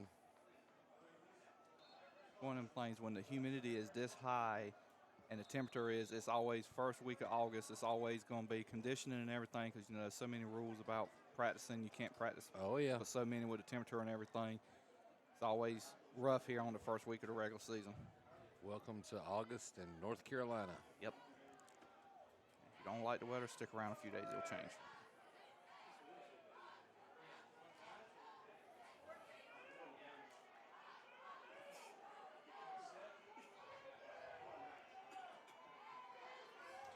So some confusion here. It was 3rd down, but the chain gang and the officials are now signifying 4th down. Not really sure how that transpired.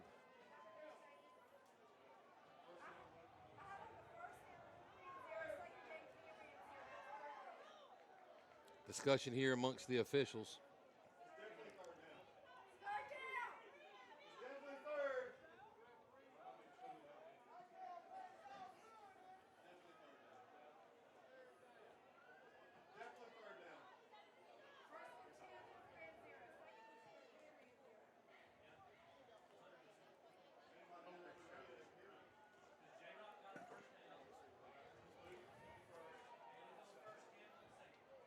Yeah, we've had 2 rushes with no gains after the Jaden Hartsfield 1st down, so it should be 3rd down.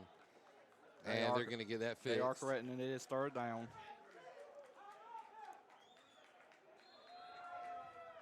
So 3rd and 10 for Southern Nash.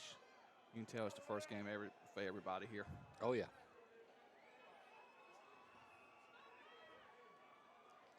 And pitch almost came loose. But Hartsfield was able to recover the handle.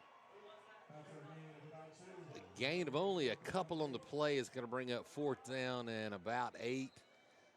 And it looks like Southern Nash will send out their punter for the first time. That's Aiden Myers. And we got another cramp, number 6.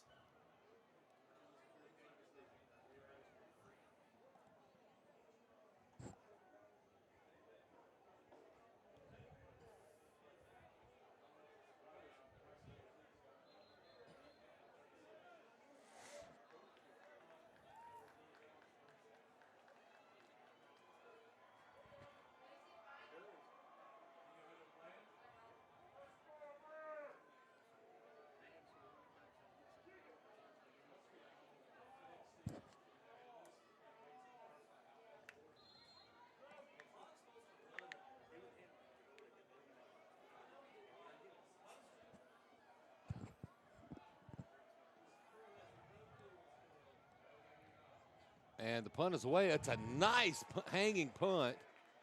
Be fielded at the 25-yard line.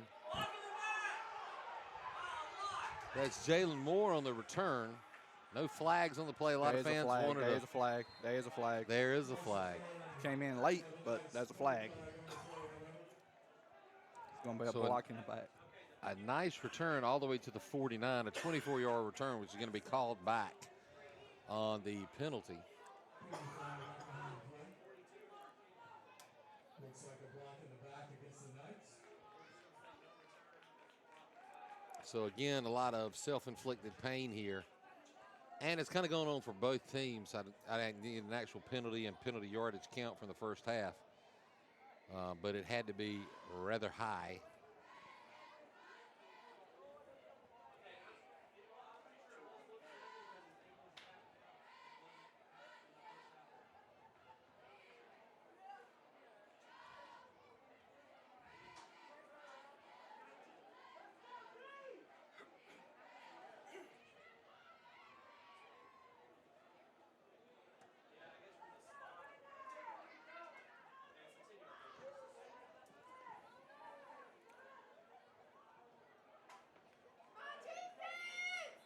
So 1st and 10 Knights after the penalty from inside their own 20.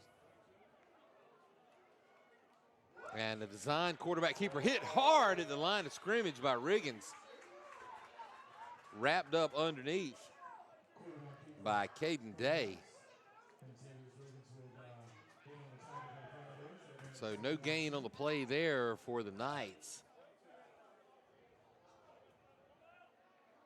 As the Knights offensive line has not been able to contain the defensive line on the run play.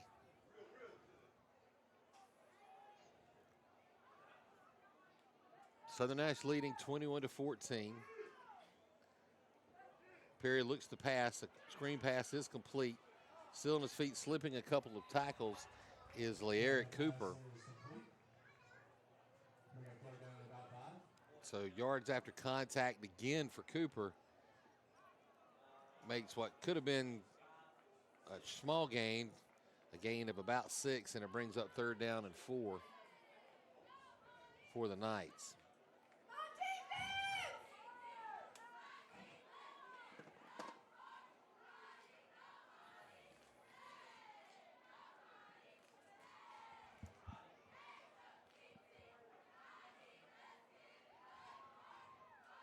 And this one will be handed off to Knight. And again, nothing there on the run play for Knightdale. And that's going to bring up 4th down, a loss on the play, 4th and 5 now for the Knights. Punt unit will be on for the kick here. Hartsfield back for the kick return.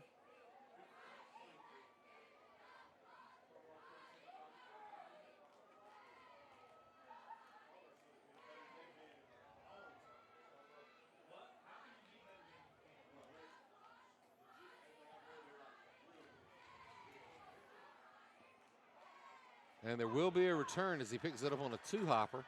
He'll cut back, stay in the middle of the field, still on his feet, breaks a couple of tackles. All the way back to the original line of scrimmage, still on his feet, and caught from behind, and finally taken down at the 5-yard line of the Knights. On what I believe was a 60-yard return. Yeah, I'm going to call it 60. They're going to mark him down at the 7.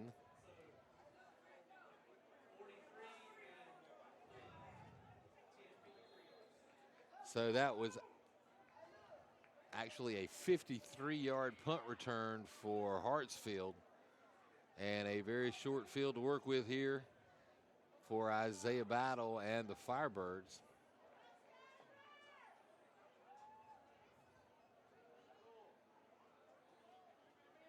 And Faulkner will take it off the left side, down close to the goal line, waiting for the signal. Looks like he's going to come up a little short. So it'll be 2nd and goal now.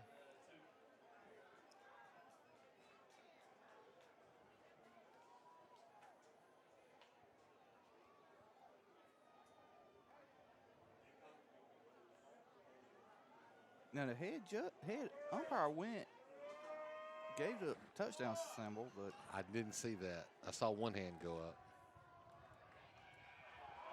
And the ball came loose. But it looks like we may have recovered. We'll see where we recovered it. There it is. We recovered in the end zone.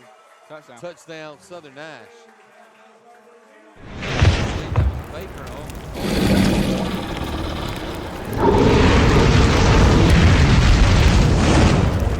That is a touchdown, Southern Nash, as they extend the lead now 27-14 with the extra point attempt upcoming.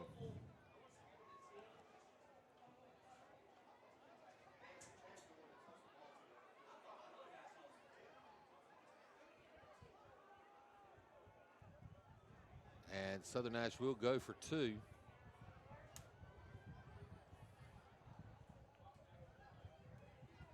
And it's Hartsfield around the end, and he'll just step into the end zone for the successful 2-point conversion.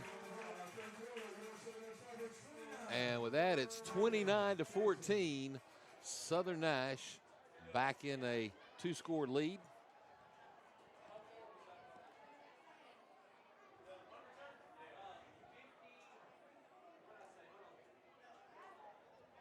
Front row.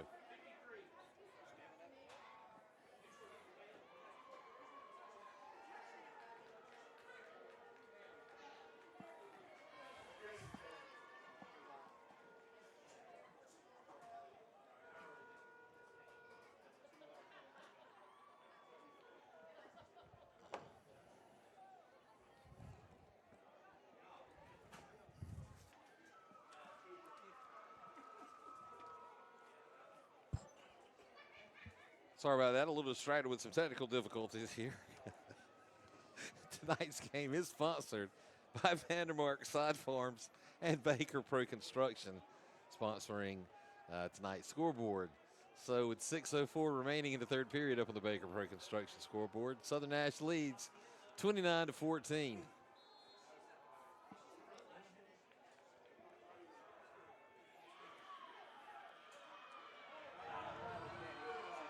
And the Knights breaking free, finally pushed out of bounds by the kicker, Cooper Wheaton.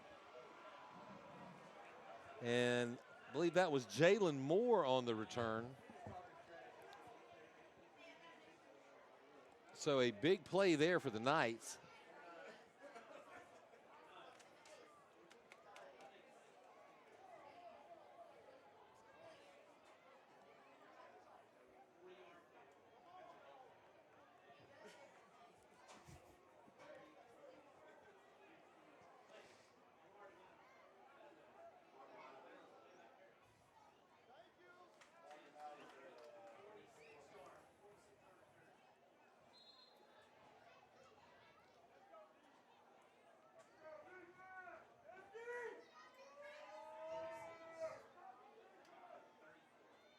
From the shotgun, it's Perry.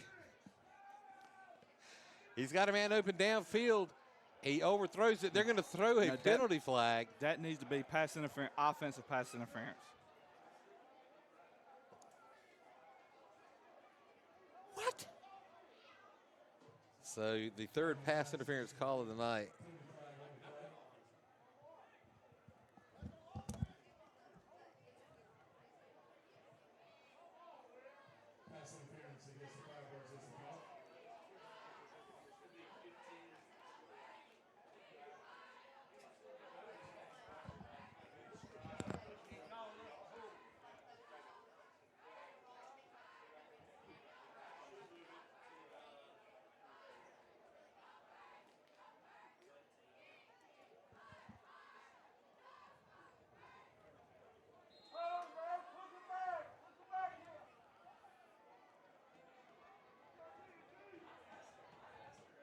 Trips right, single receiver to the left. And Perry will look to his right. He's got a man open, caught, and touchdown, Knightdale.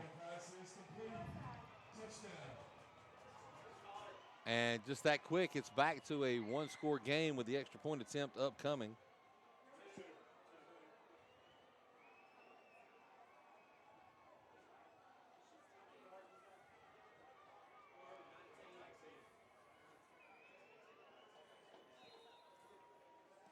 And waiting to see if they will. Nope, they're going to actually go for one here.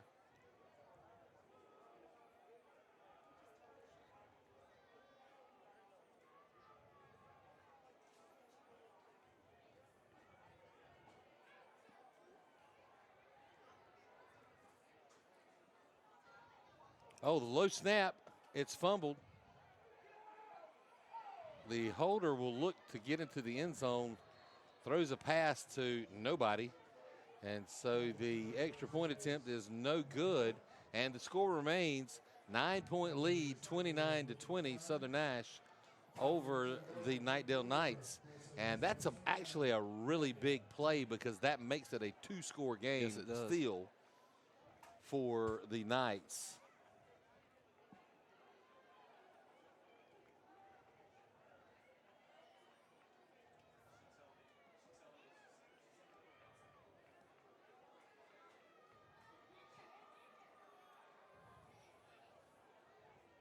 So again, we want to recognize tonight's sponsors, Baker Pro Construction, which, you know, traditionally landscaping, landscape drainage, erosion solutions, landscape repairs, rock, stone, concrete now, but also construction needs, general contractors for any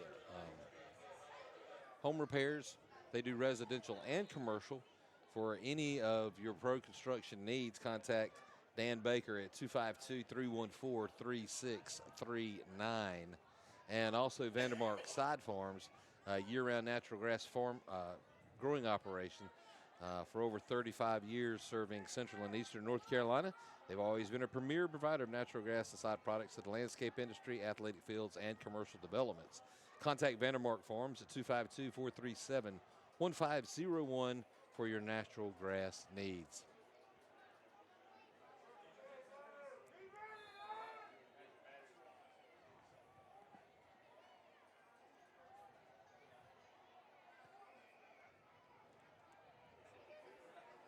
So there'll be a return here, and believe that is Cam Lyons on the return. He'll bring it all the way back across the field. Looks to reverse the field. Is hit just inside or outside of the 30. And he'll be brought down at the 32-yard line. They're going to mark him down. Looks like they're going to mark him down at the 34. Okay. Thought that might have been a little, I'll call it like it is. I thought that was a little generous spot. I did too.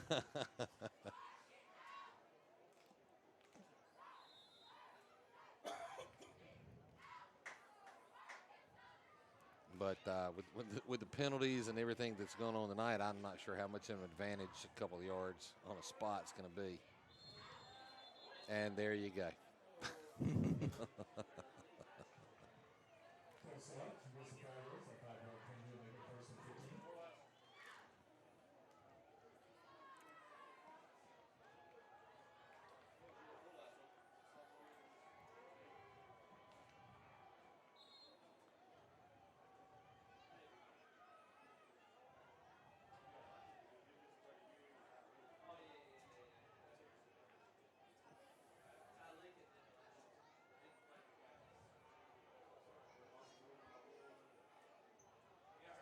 And it's Faulkner on the carry up the middle, cuts back to the right, takes it across the 35. Past the 35-yard line.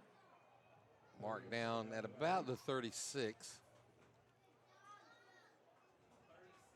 So a gain of a couple there is going to bring up second down and 8 for Southern Nash. Still have seen only the one pass play from Battle.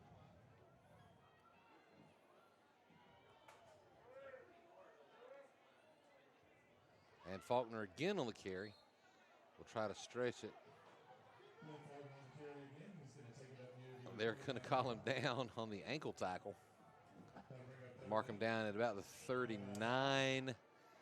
It's going to make that 3rd and about 5 now for the Firebirds.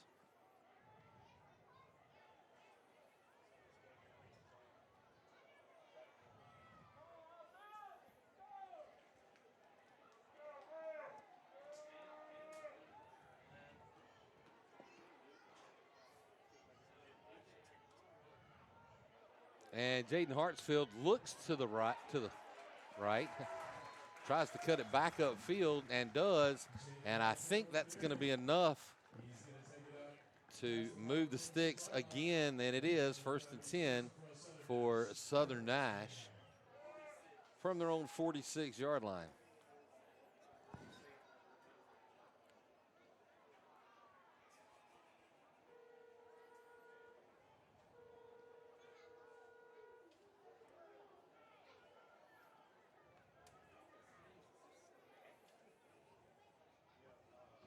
And another player down for Knightdale on the field, cramps.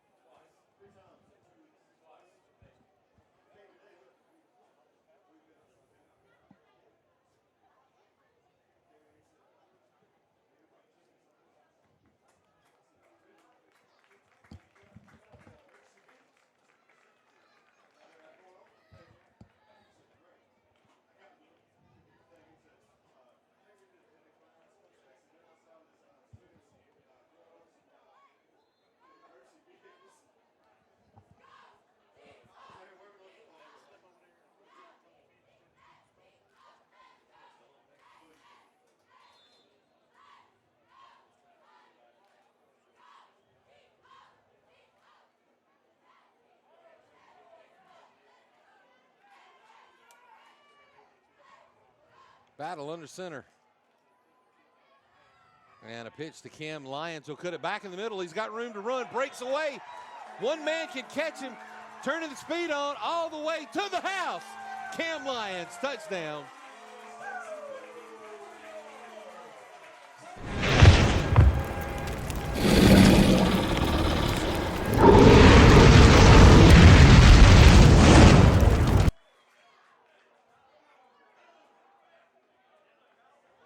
And immediately, Lyons starts to cramp. He's already had one cramping issue earlier, and he'll step out. Could be the different colored shoes. That might be what's contributing.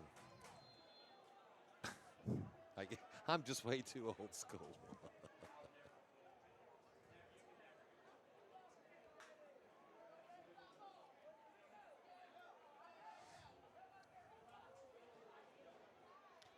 And Southern Nash again will go for 2 here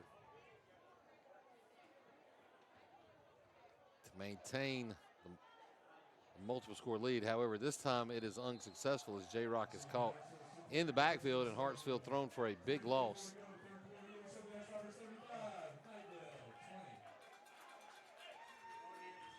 And again, Southern Nash leads by 15 on the 35-20 score here on the Baker Pro Construction scoreboard.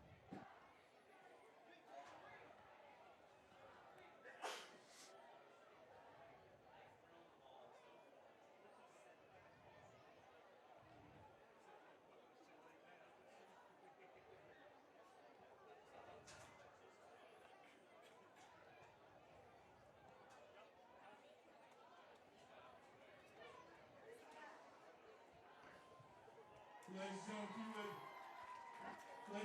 direct your attention to the home sideline. Let's give a Firebird welcome back to our former assistant principal, Mr. Gavin Larry. Welcome back, Mr. Larry.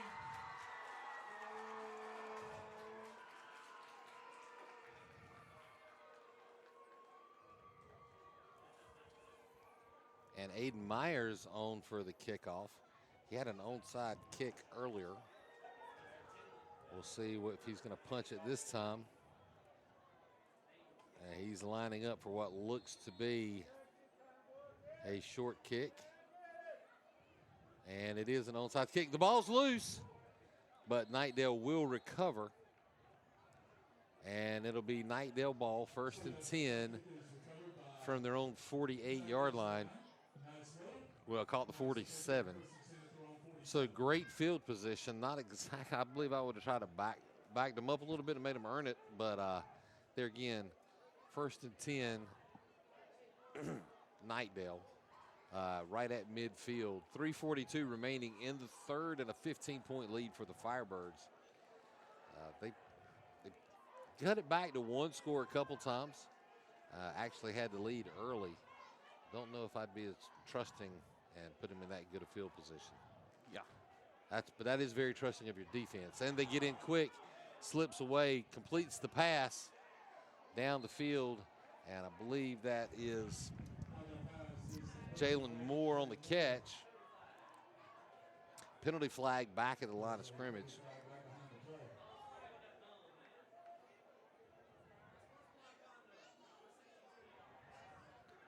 And it is holding against the Knights, so the nice pass play will be negated. And as a spot foul, where that flag was dropped behind the line of scrimmage, it should be a loss of about 11 on the play.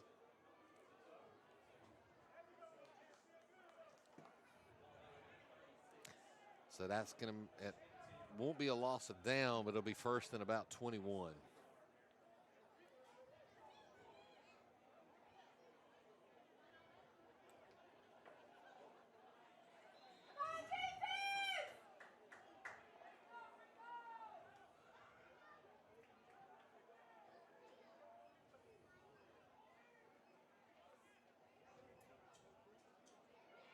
Pressure, and the first sack of the night belongs to Riggins. And he earned that one because he has been in Perry's face all night and finally gets to him and rings up the first sack of the year for the Firebirds.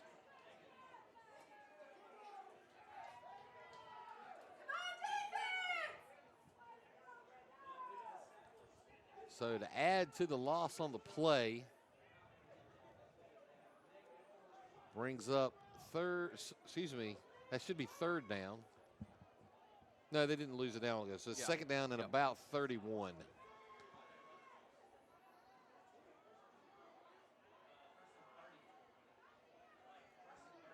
Pass play across the middle.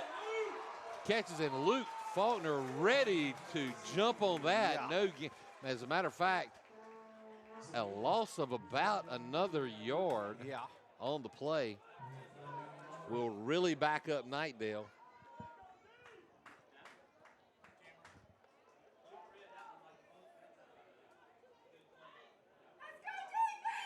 And a big turn of events after that pass play put him down inside the 30, and the penalty brought it back, and now they're actually inside the 25 on their own end of the field.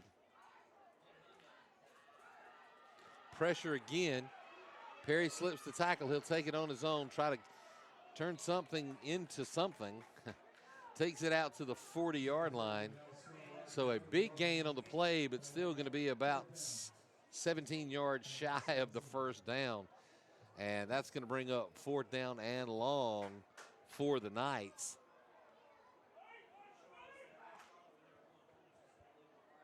Still have a full quarter of play to go and 1:45 left in the 3rd. So Knightdale will send out the punt team to punt it away. So obviously they haven't gotten desperate yet and needing to go for it in this situation.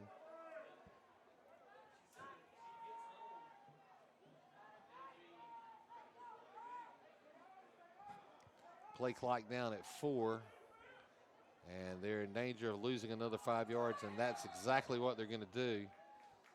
They're going to back it up 5 more yards. As it is now 4th and 22.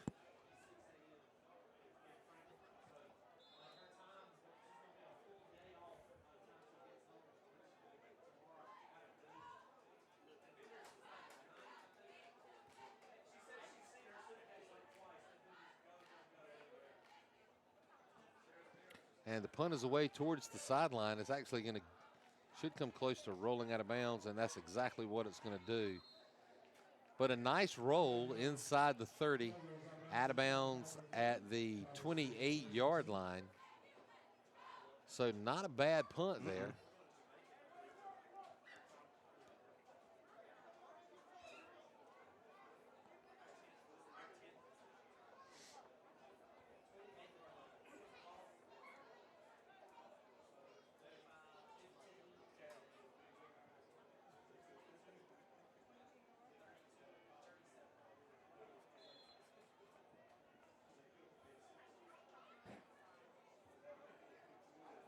So 1st and 10, Southern Nash from their own 28-yard line. Battle will slip that into the pocket of Riggins. Yeah. Who has been the beast on defense tonight. And he gets his first carry of the evening. Riggins is a sophomore.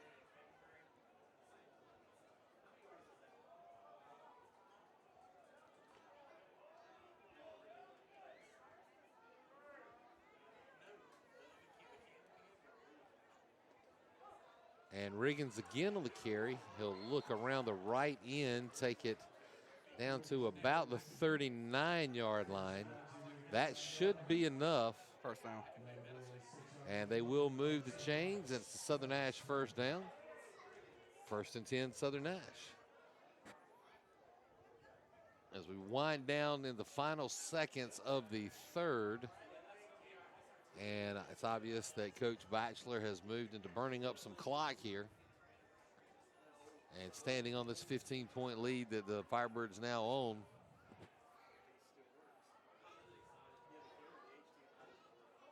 And Faulkner on the carry. He gets wrapped up around the knees again and brought down just over the 45 down to the 46-yard line. And that will be the final play of the 3rd quarter, excuse me. So not far to go to switch ends as 4th quarter upcoming here on the Tar River Sports Network. Once again, tonight's game is brought to you by Vandermark Sod Farms, a year-round family natural grass operation serving eastern and central North Carolina for over 35 years. Vandermark's mission has always been to be the premier provider of natural grass and sod products to the landscape industry, athletic fields, and commercial developments. They grow, harvest, and deliver 5 different types of natural grass, including 2 types of Bermuda, fescue, St. Augustine, and zoysia grass. Contact Vandermark Farms at 252-437-1501 for all of your natural grass needs.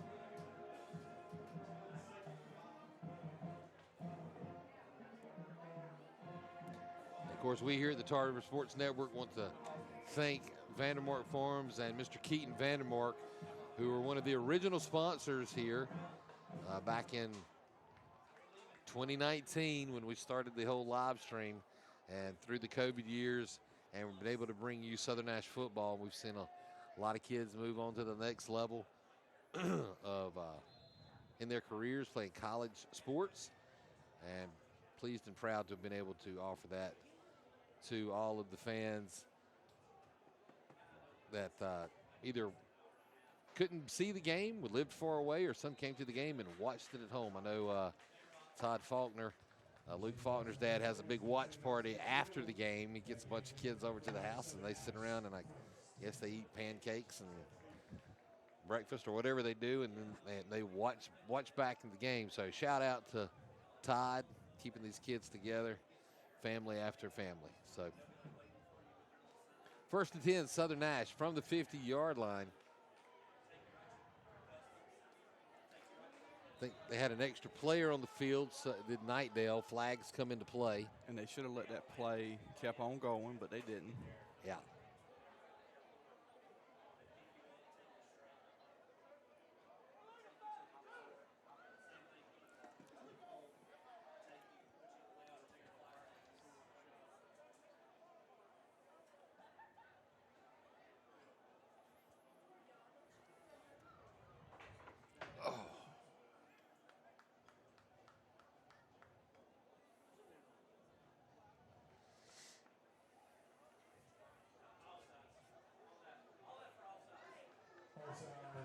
And that.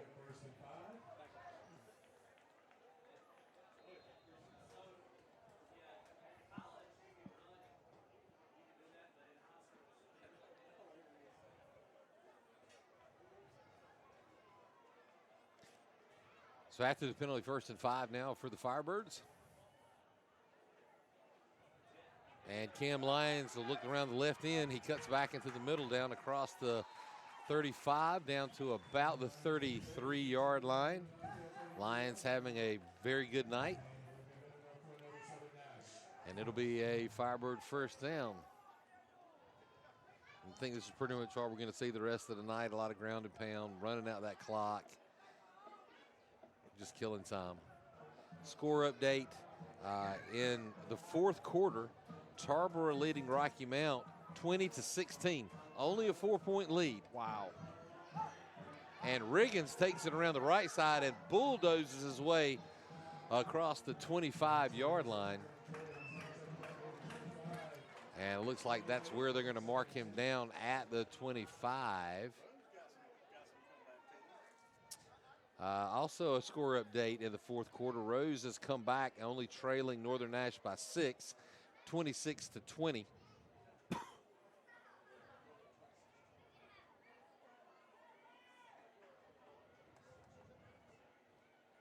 Second and 2 now for the Firebirds. And Knightdale calls their first timeout of the second half.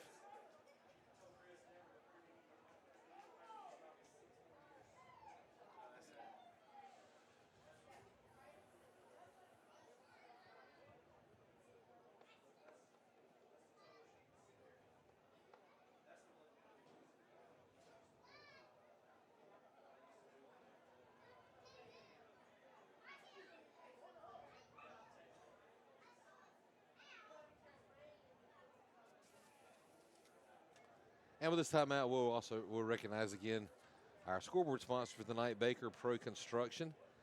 Dan Baker and Sons, Landon and Tanner, now have fully licensed general contractors. So not only can they do landscaping and drainage repair and needs, they also do asphalt, concrete, and construction as far as decks, patios, roofing, you name it, they are a general contractor. So reach out to Baker Pro Construction at 252-314-3639.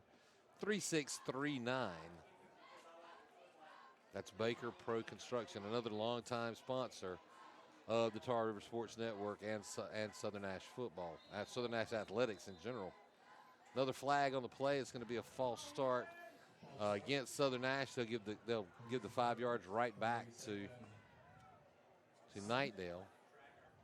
Another score update. James Keenan has basically annihilated Southern Wayne. Southern Wayne, a member of our conference now this year. It's 56-3 the final in that game. Good.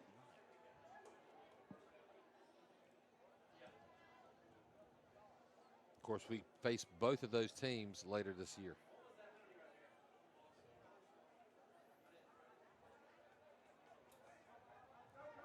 And this was a pitch.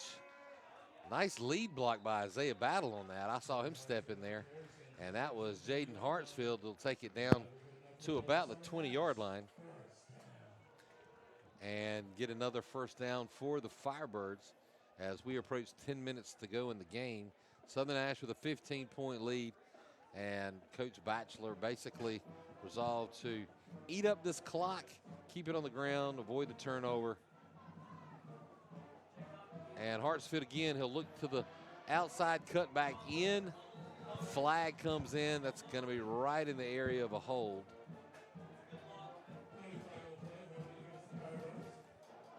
As we see Wesley Mediato also come up, playing some favorite towards his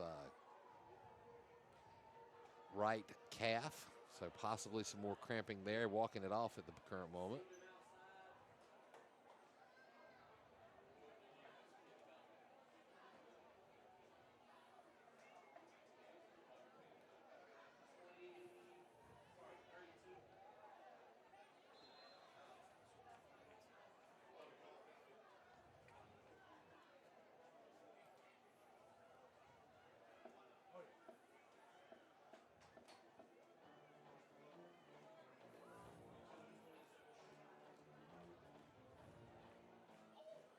And Faulkner slips a tackle in the backfield, gets it back to the line of scrimmage, not the original line of scrimmage, but the current line of scrimmage. They're going to give him a gain, maybe a yard on the play, bring up second down and about 19.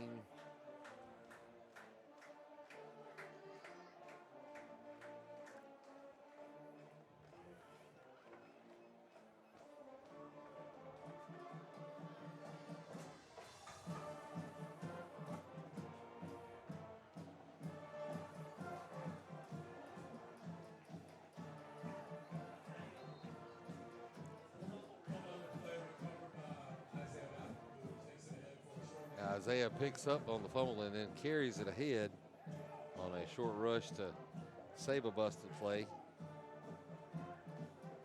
There is a flag on the play. It is against Southern Nash. So it'll back it right back up. Holding. They do get to keep the down.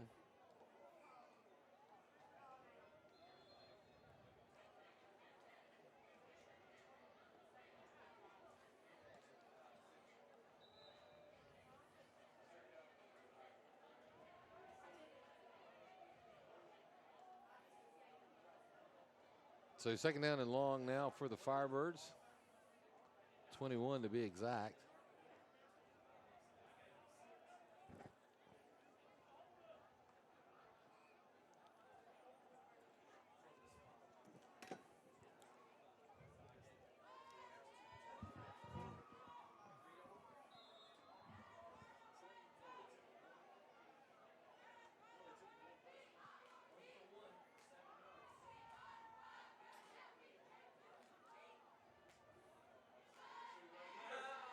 And Battle rolls out for the pass. He's got wide open touchdown. Looking to see who the receiver is. I've totally missed the number. I'm trying to find it.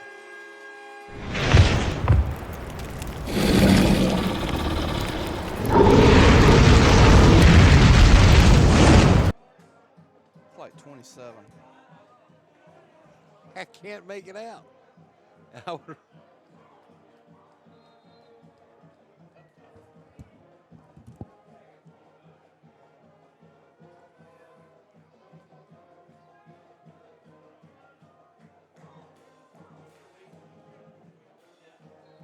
And the kick is up and good.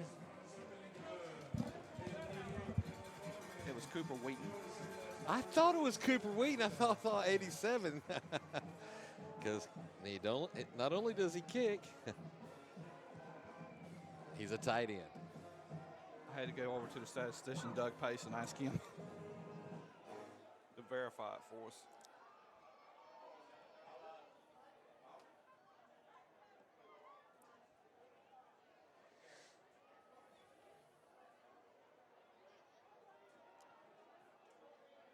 So the touchdown, the pass play touchdown to Cooper Wheaton now expands that after the successful extra point kick.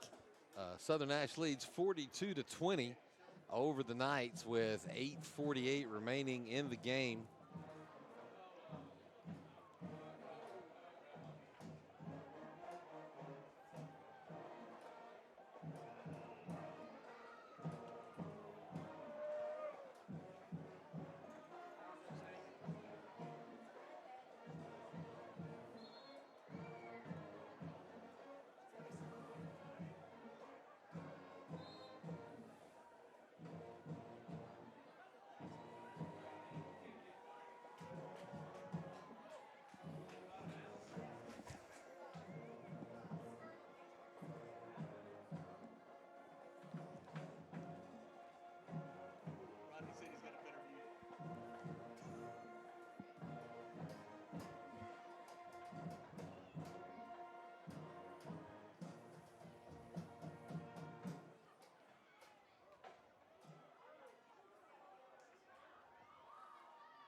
So 1st and 10, Knights.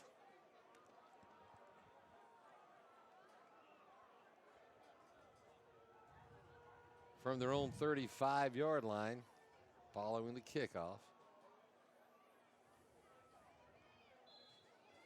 Southern Nash now with a 3-score lead.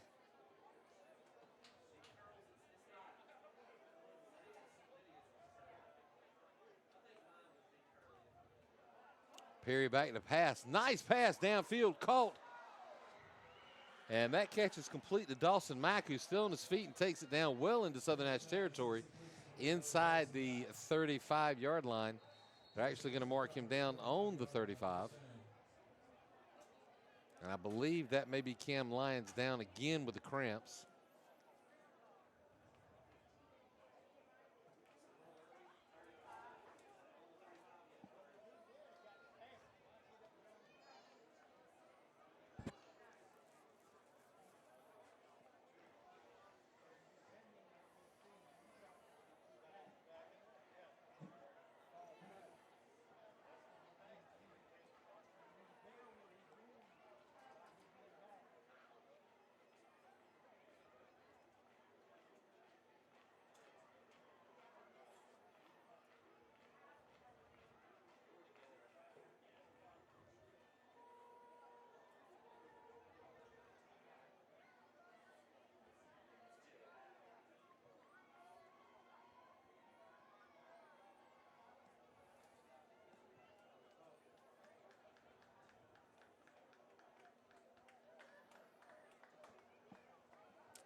So it'll be 1st and 10 for the Knights, now inside Southern Nash territory, as Cam Lyons is assisted off the field, still cramping. Still think they should put like the same color shoes on. Maybe I know, right?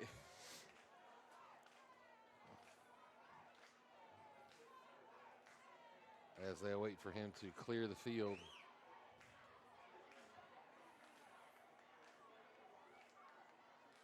Perry again from the shotgun. You can look for him to air it out here. He'll look to his right. He's got a man open downfield and nearly caught, broken up by Jeremiah Battle.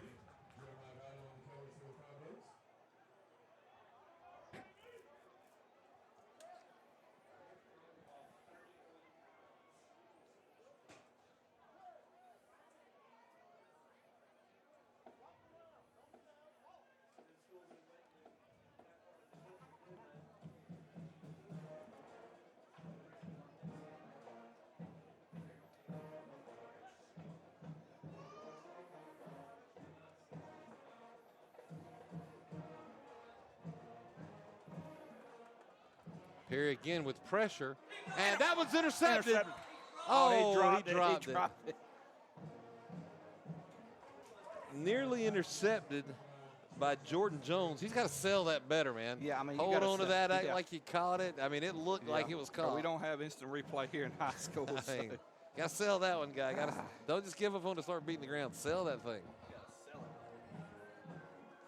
Sell it like life depends on it.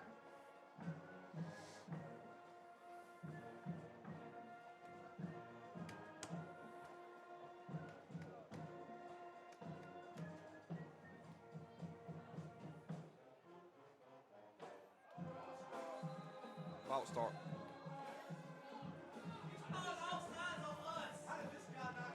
So they're going to call encroachment on Southern Nash. It's been one of the favorite penalties of the night. Yeah. And when you have that many penalties, it slows the game down. I mean. Yeah, I think it's Saturday already. Yeah. I mean, we've been at 2 hours and 34 minutes so far of the game. Yeah.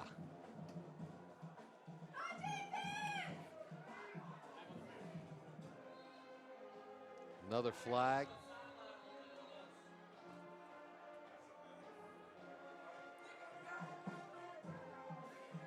Another sideline warning, which I believe thought they'd already had a sideline warning tonight. Yep. Yeah, they've already had one, so that's the second.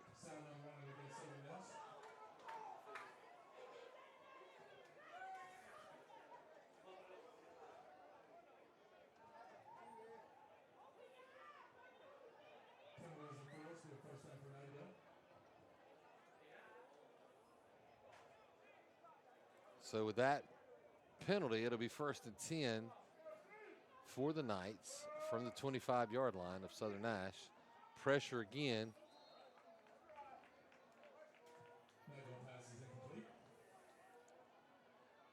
Nearly sacked by Marley Austin.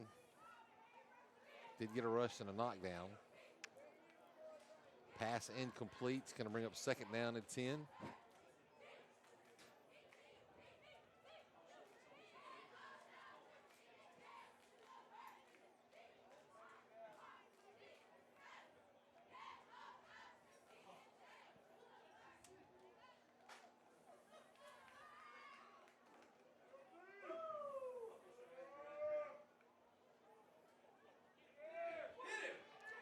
Another pressure. He does. Perry breaks some tackles. Finally forced out of bounds. Back to the line of scrimmage. Going to bring up 3rd down. Another Southern Nash player down from the pursuit of Perry in the backfield.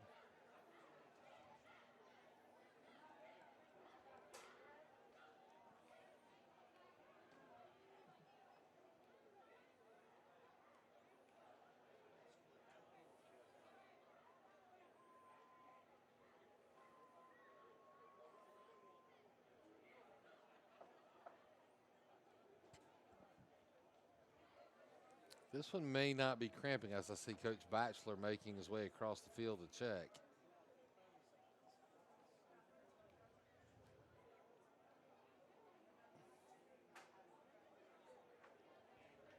And that is Zion Odom, as he does get to his feet and makes his way back to the sidelines under his own power.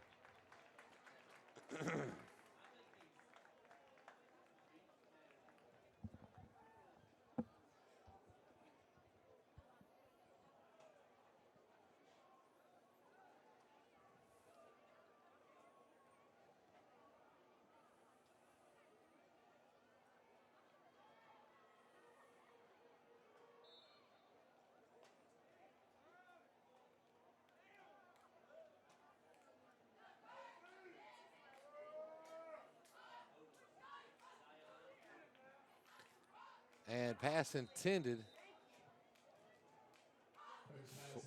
for Dawson Mack, and it hits the ground. It's trapped, incomplete. And that's going to bring up 4th down now for the Knights. And with 8 minutes to go and trailing by 22, no choice really here but to go for it if they going to have any shot at all closing this gap on the Firebirds.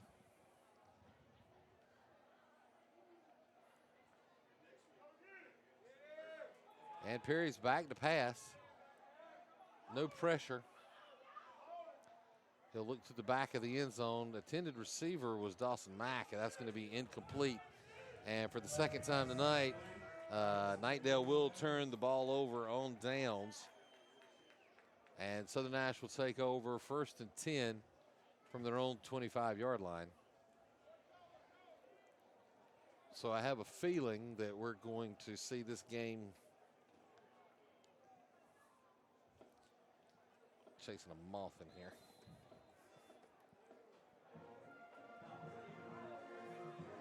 This game's going to slow down probably very dramatically, and it's probably going to be the longest 7 minutes and 51 seconds. Yeah.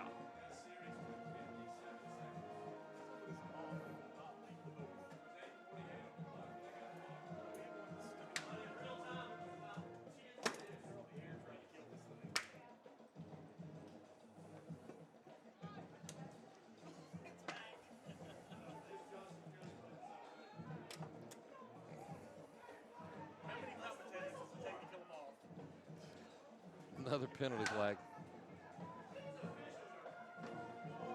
Well, you hit him 9 times, so it must have been a cat and moth. God.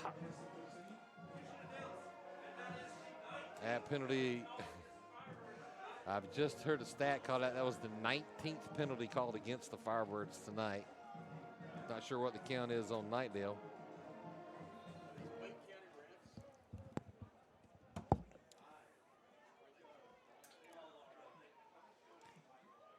But it's 1st and 15 for the Firebirds after that penalty, number 19.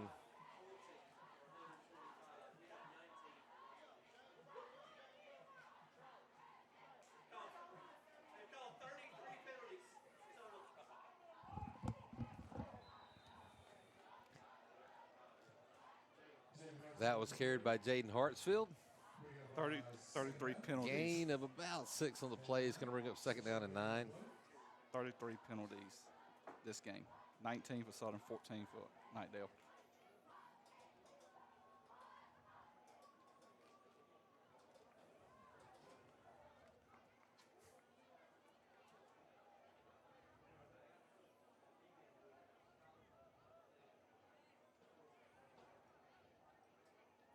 And a pitch to J-Rock.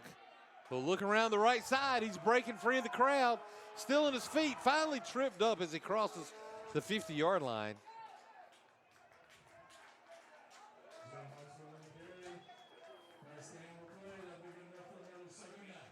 So another big run by Jaden Hartsfield. Cross midfield to the 48 of the Knights.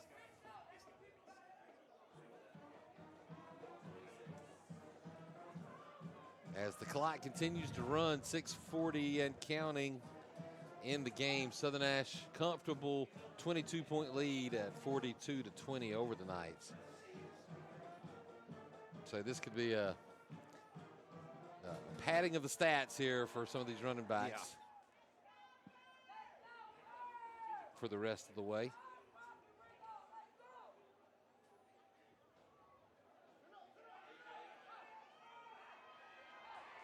And this time, it's DJ Baker who stays on his feet and slips several tackles. Ends in a fumble and recovered by Davis Manning. But all the way down, waiting to see what they're going to do. Oh, penalty flag back in the line of scrimmage, so it doesn't really matter about all that.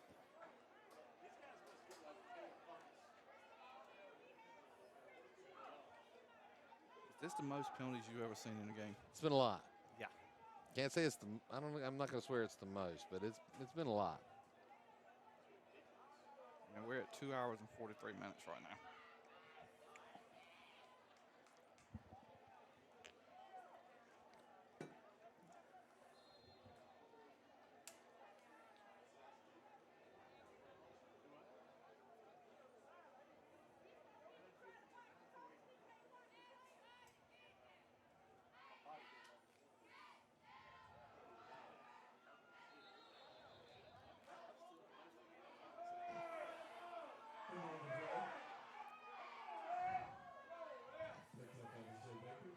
And Baker thrown for a loss on that play. A little upset of the getting slammed to the ground after the whistle.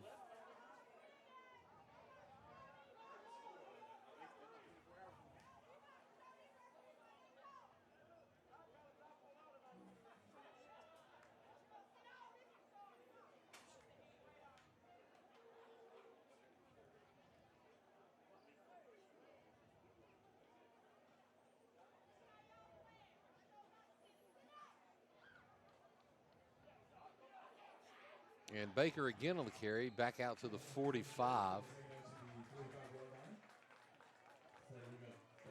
It's going to bring up 3rd down and about 17 now for the Firebirds.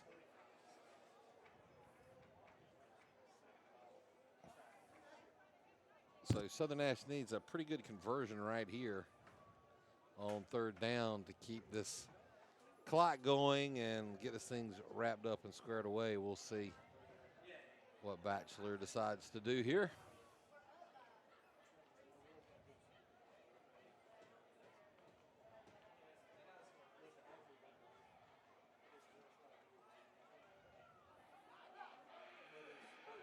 And it's Baker again on the carry across the 50 and the 45 down to about the 43. So made up a lot of ground there. It's in that area where Batchelor may be tempted to go for it here. It's going to bring up 4th and maybe 4 or 5. We'll call it 4. So 4th down and 4 here. As the clock continues to run past 3:45 remaining in the game, and Southern Nash will go for it here.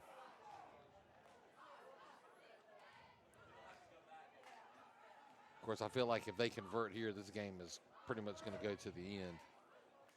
And J-Rock gets hit in the backfield, and he's going to be brought down, and it looks like Southern Nash is going to turn the ball over on downs. Nice defensive stop there by the Knights.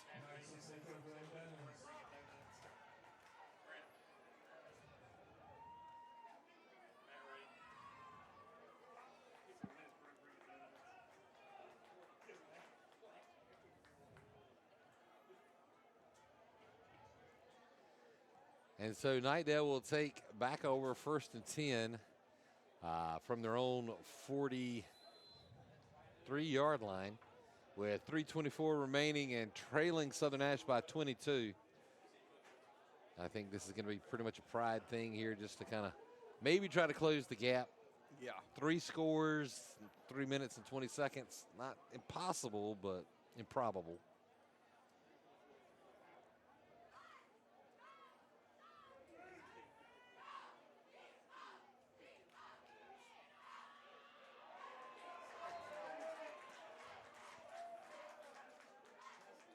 So again, the run defense just holds up. Even late in the game with a lot of substitutions going in, the run defense looks really strong. No gain on the play. Jalen Knight on the carry. These are the ones still in the game for Knightdale. Playing against the reserves now, some of the reserves for Southern Nash.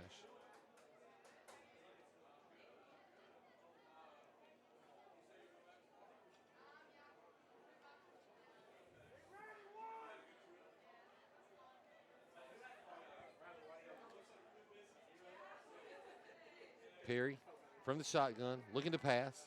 Can't find anybody open, and pressure's coming. Southern Nash in pursuit. Finally gets rid of it. Pass is thrown incomplete. So again, great pass rush pressure from the Firebirds.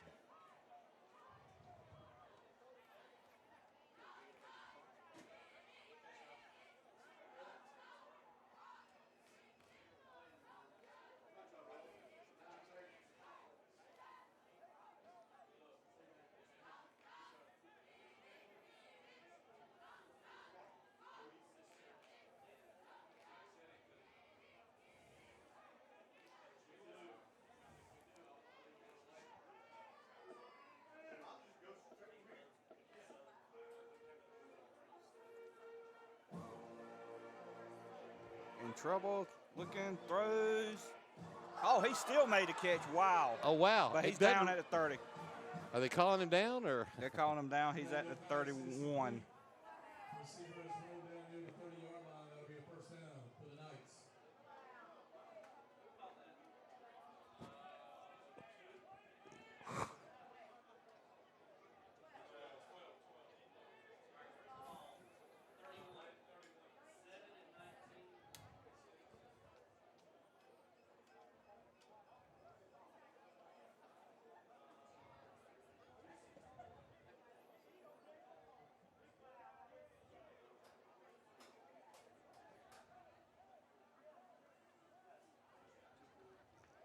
So first down for the Knights. This pass is complete. Catch made by Caleb Fenton. His first catch of the night. He's going to bring up 2nd down and 4 after the 6-yard completion. Clock down to nearly a minute and a half remaining. It's continuing to run. Obviously, Knightdale not looking to call timeout or slow down play.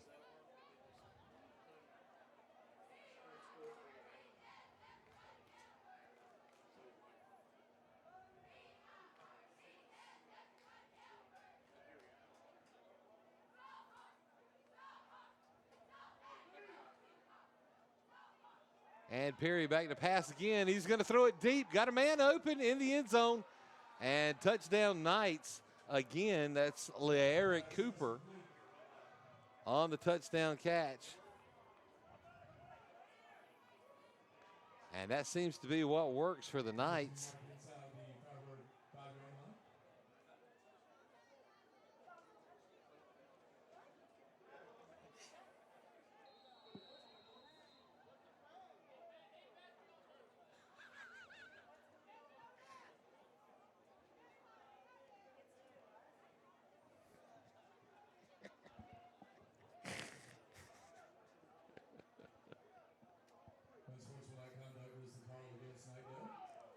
Oh, the jawing. I guess Knightdale got the brunt end of the jawing. It looked like it was going both ways. You know, look at the scoreboard, that type thing. But okay, might as well throw in one penalty for good measure with a minute 10 left.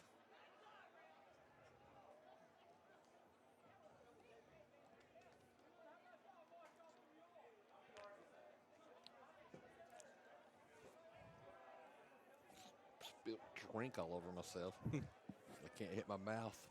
As big as my mouth is, that's.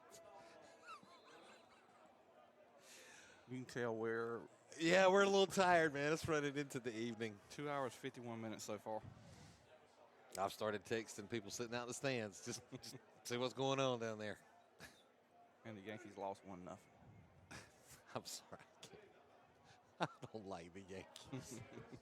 I like all their players, man, but there's something about Yankees it's kind of like Dallas. Can't get past it. Yeah. And off the fingertips on the two-point conversion, incomplete. So a failed two-point conversion leaves your score with 1:10 left in the game up on the Baker Pro Construction scoreboard. Southern Nash 42, Knightdale 26. As we start to wind things down, we'll once again thank our sponsor for tonight, the game sponsor, Vandermark Side Farms. They're a year-round natural grass operation serving eastern and central North Carolina for over 35 years. Their mission has always been to be the premier provider of natural grass and side products to the landscape industry, athletic fields, and commercial developments. They grow, harvest, and deliver 5 different types of natural grass, including 2 types of Bermuda, fescue, St. Augustine, and zoysia grass. Please contact Vandermark Farms at 252-437-1501 for all of your natural grass needs. And, of course, our scoreboard sponsor, Baker Pro Construction, specializing in anything landscaping, whether it's just cut the grass or doing drainage, erosion solutions, trench drains, grading, swales. They do landscape repairs. They also provide rock, stone, concrete, asphalt. And now with the new additions of the Baker boys, having their general contractor's license, they can do all your construction needs too. So contact Dan Baker and Baker Pro Construction at 252-314-3639. Again, we thank both of our sponsors for tonight. As we continue to wind things down here at the Bird's Nest, Southern Nash looks to cruise on to their first victory of the year against the visiting Knightdale Knights. And next week, Southern Nash is on the road, and they travel to Clayton. The first time I can remember playing the Clayton Comets, and I can remember Clayton Comets were a 1A school, and I believe they are now possibly a 7 or maybe even an 8A school. I'll check on that. They are a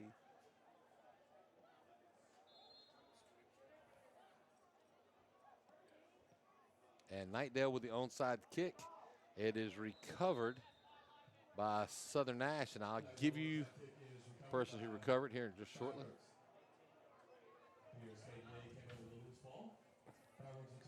That is Caden Day, if I'm reading that number correctly, with the onside kick recovery.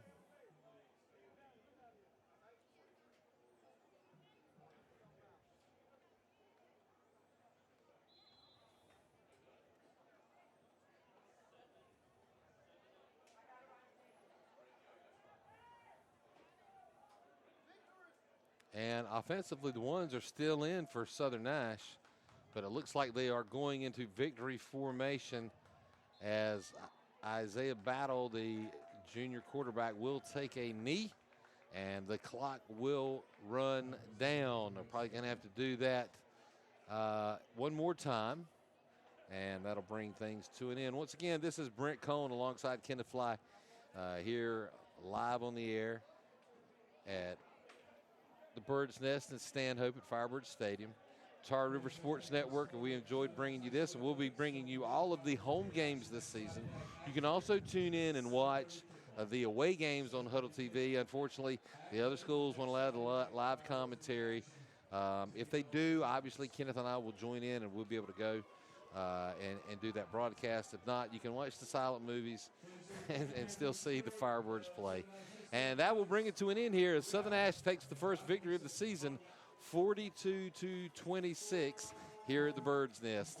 We look forward to seeing you in a couple of weeks when we'll be back here live for the next home game, which I believe is that 2 or 3 weeks away. And I believe it is James Keenan who had the big victory tonight over Southern Wayne. So until then, we'll see you. Take care now. We're out.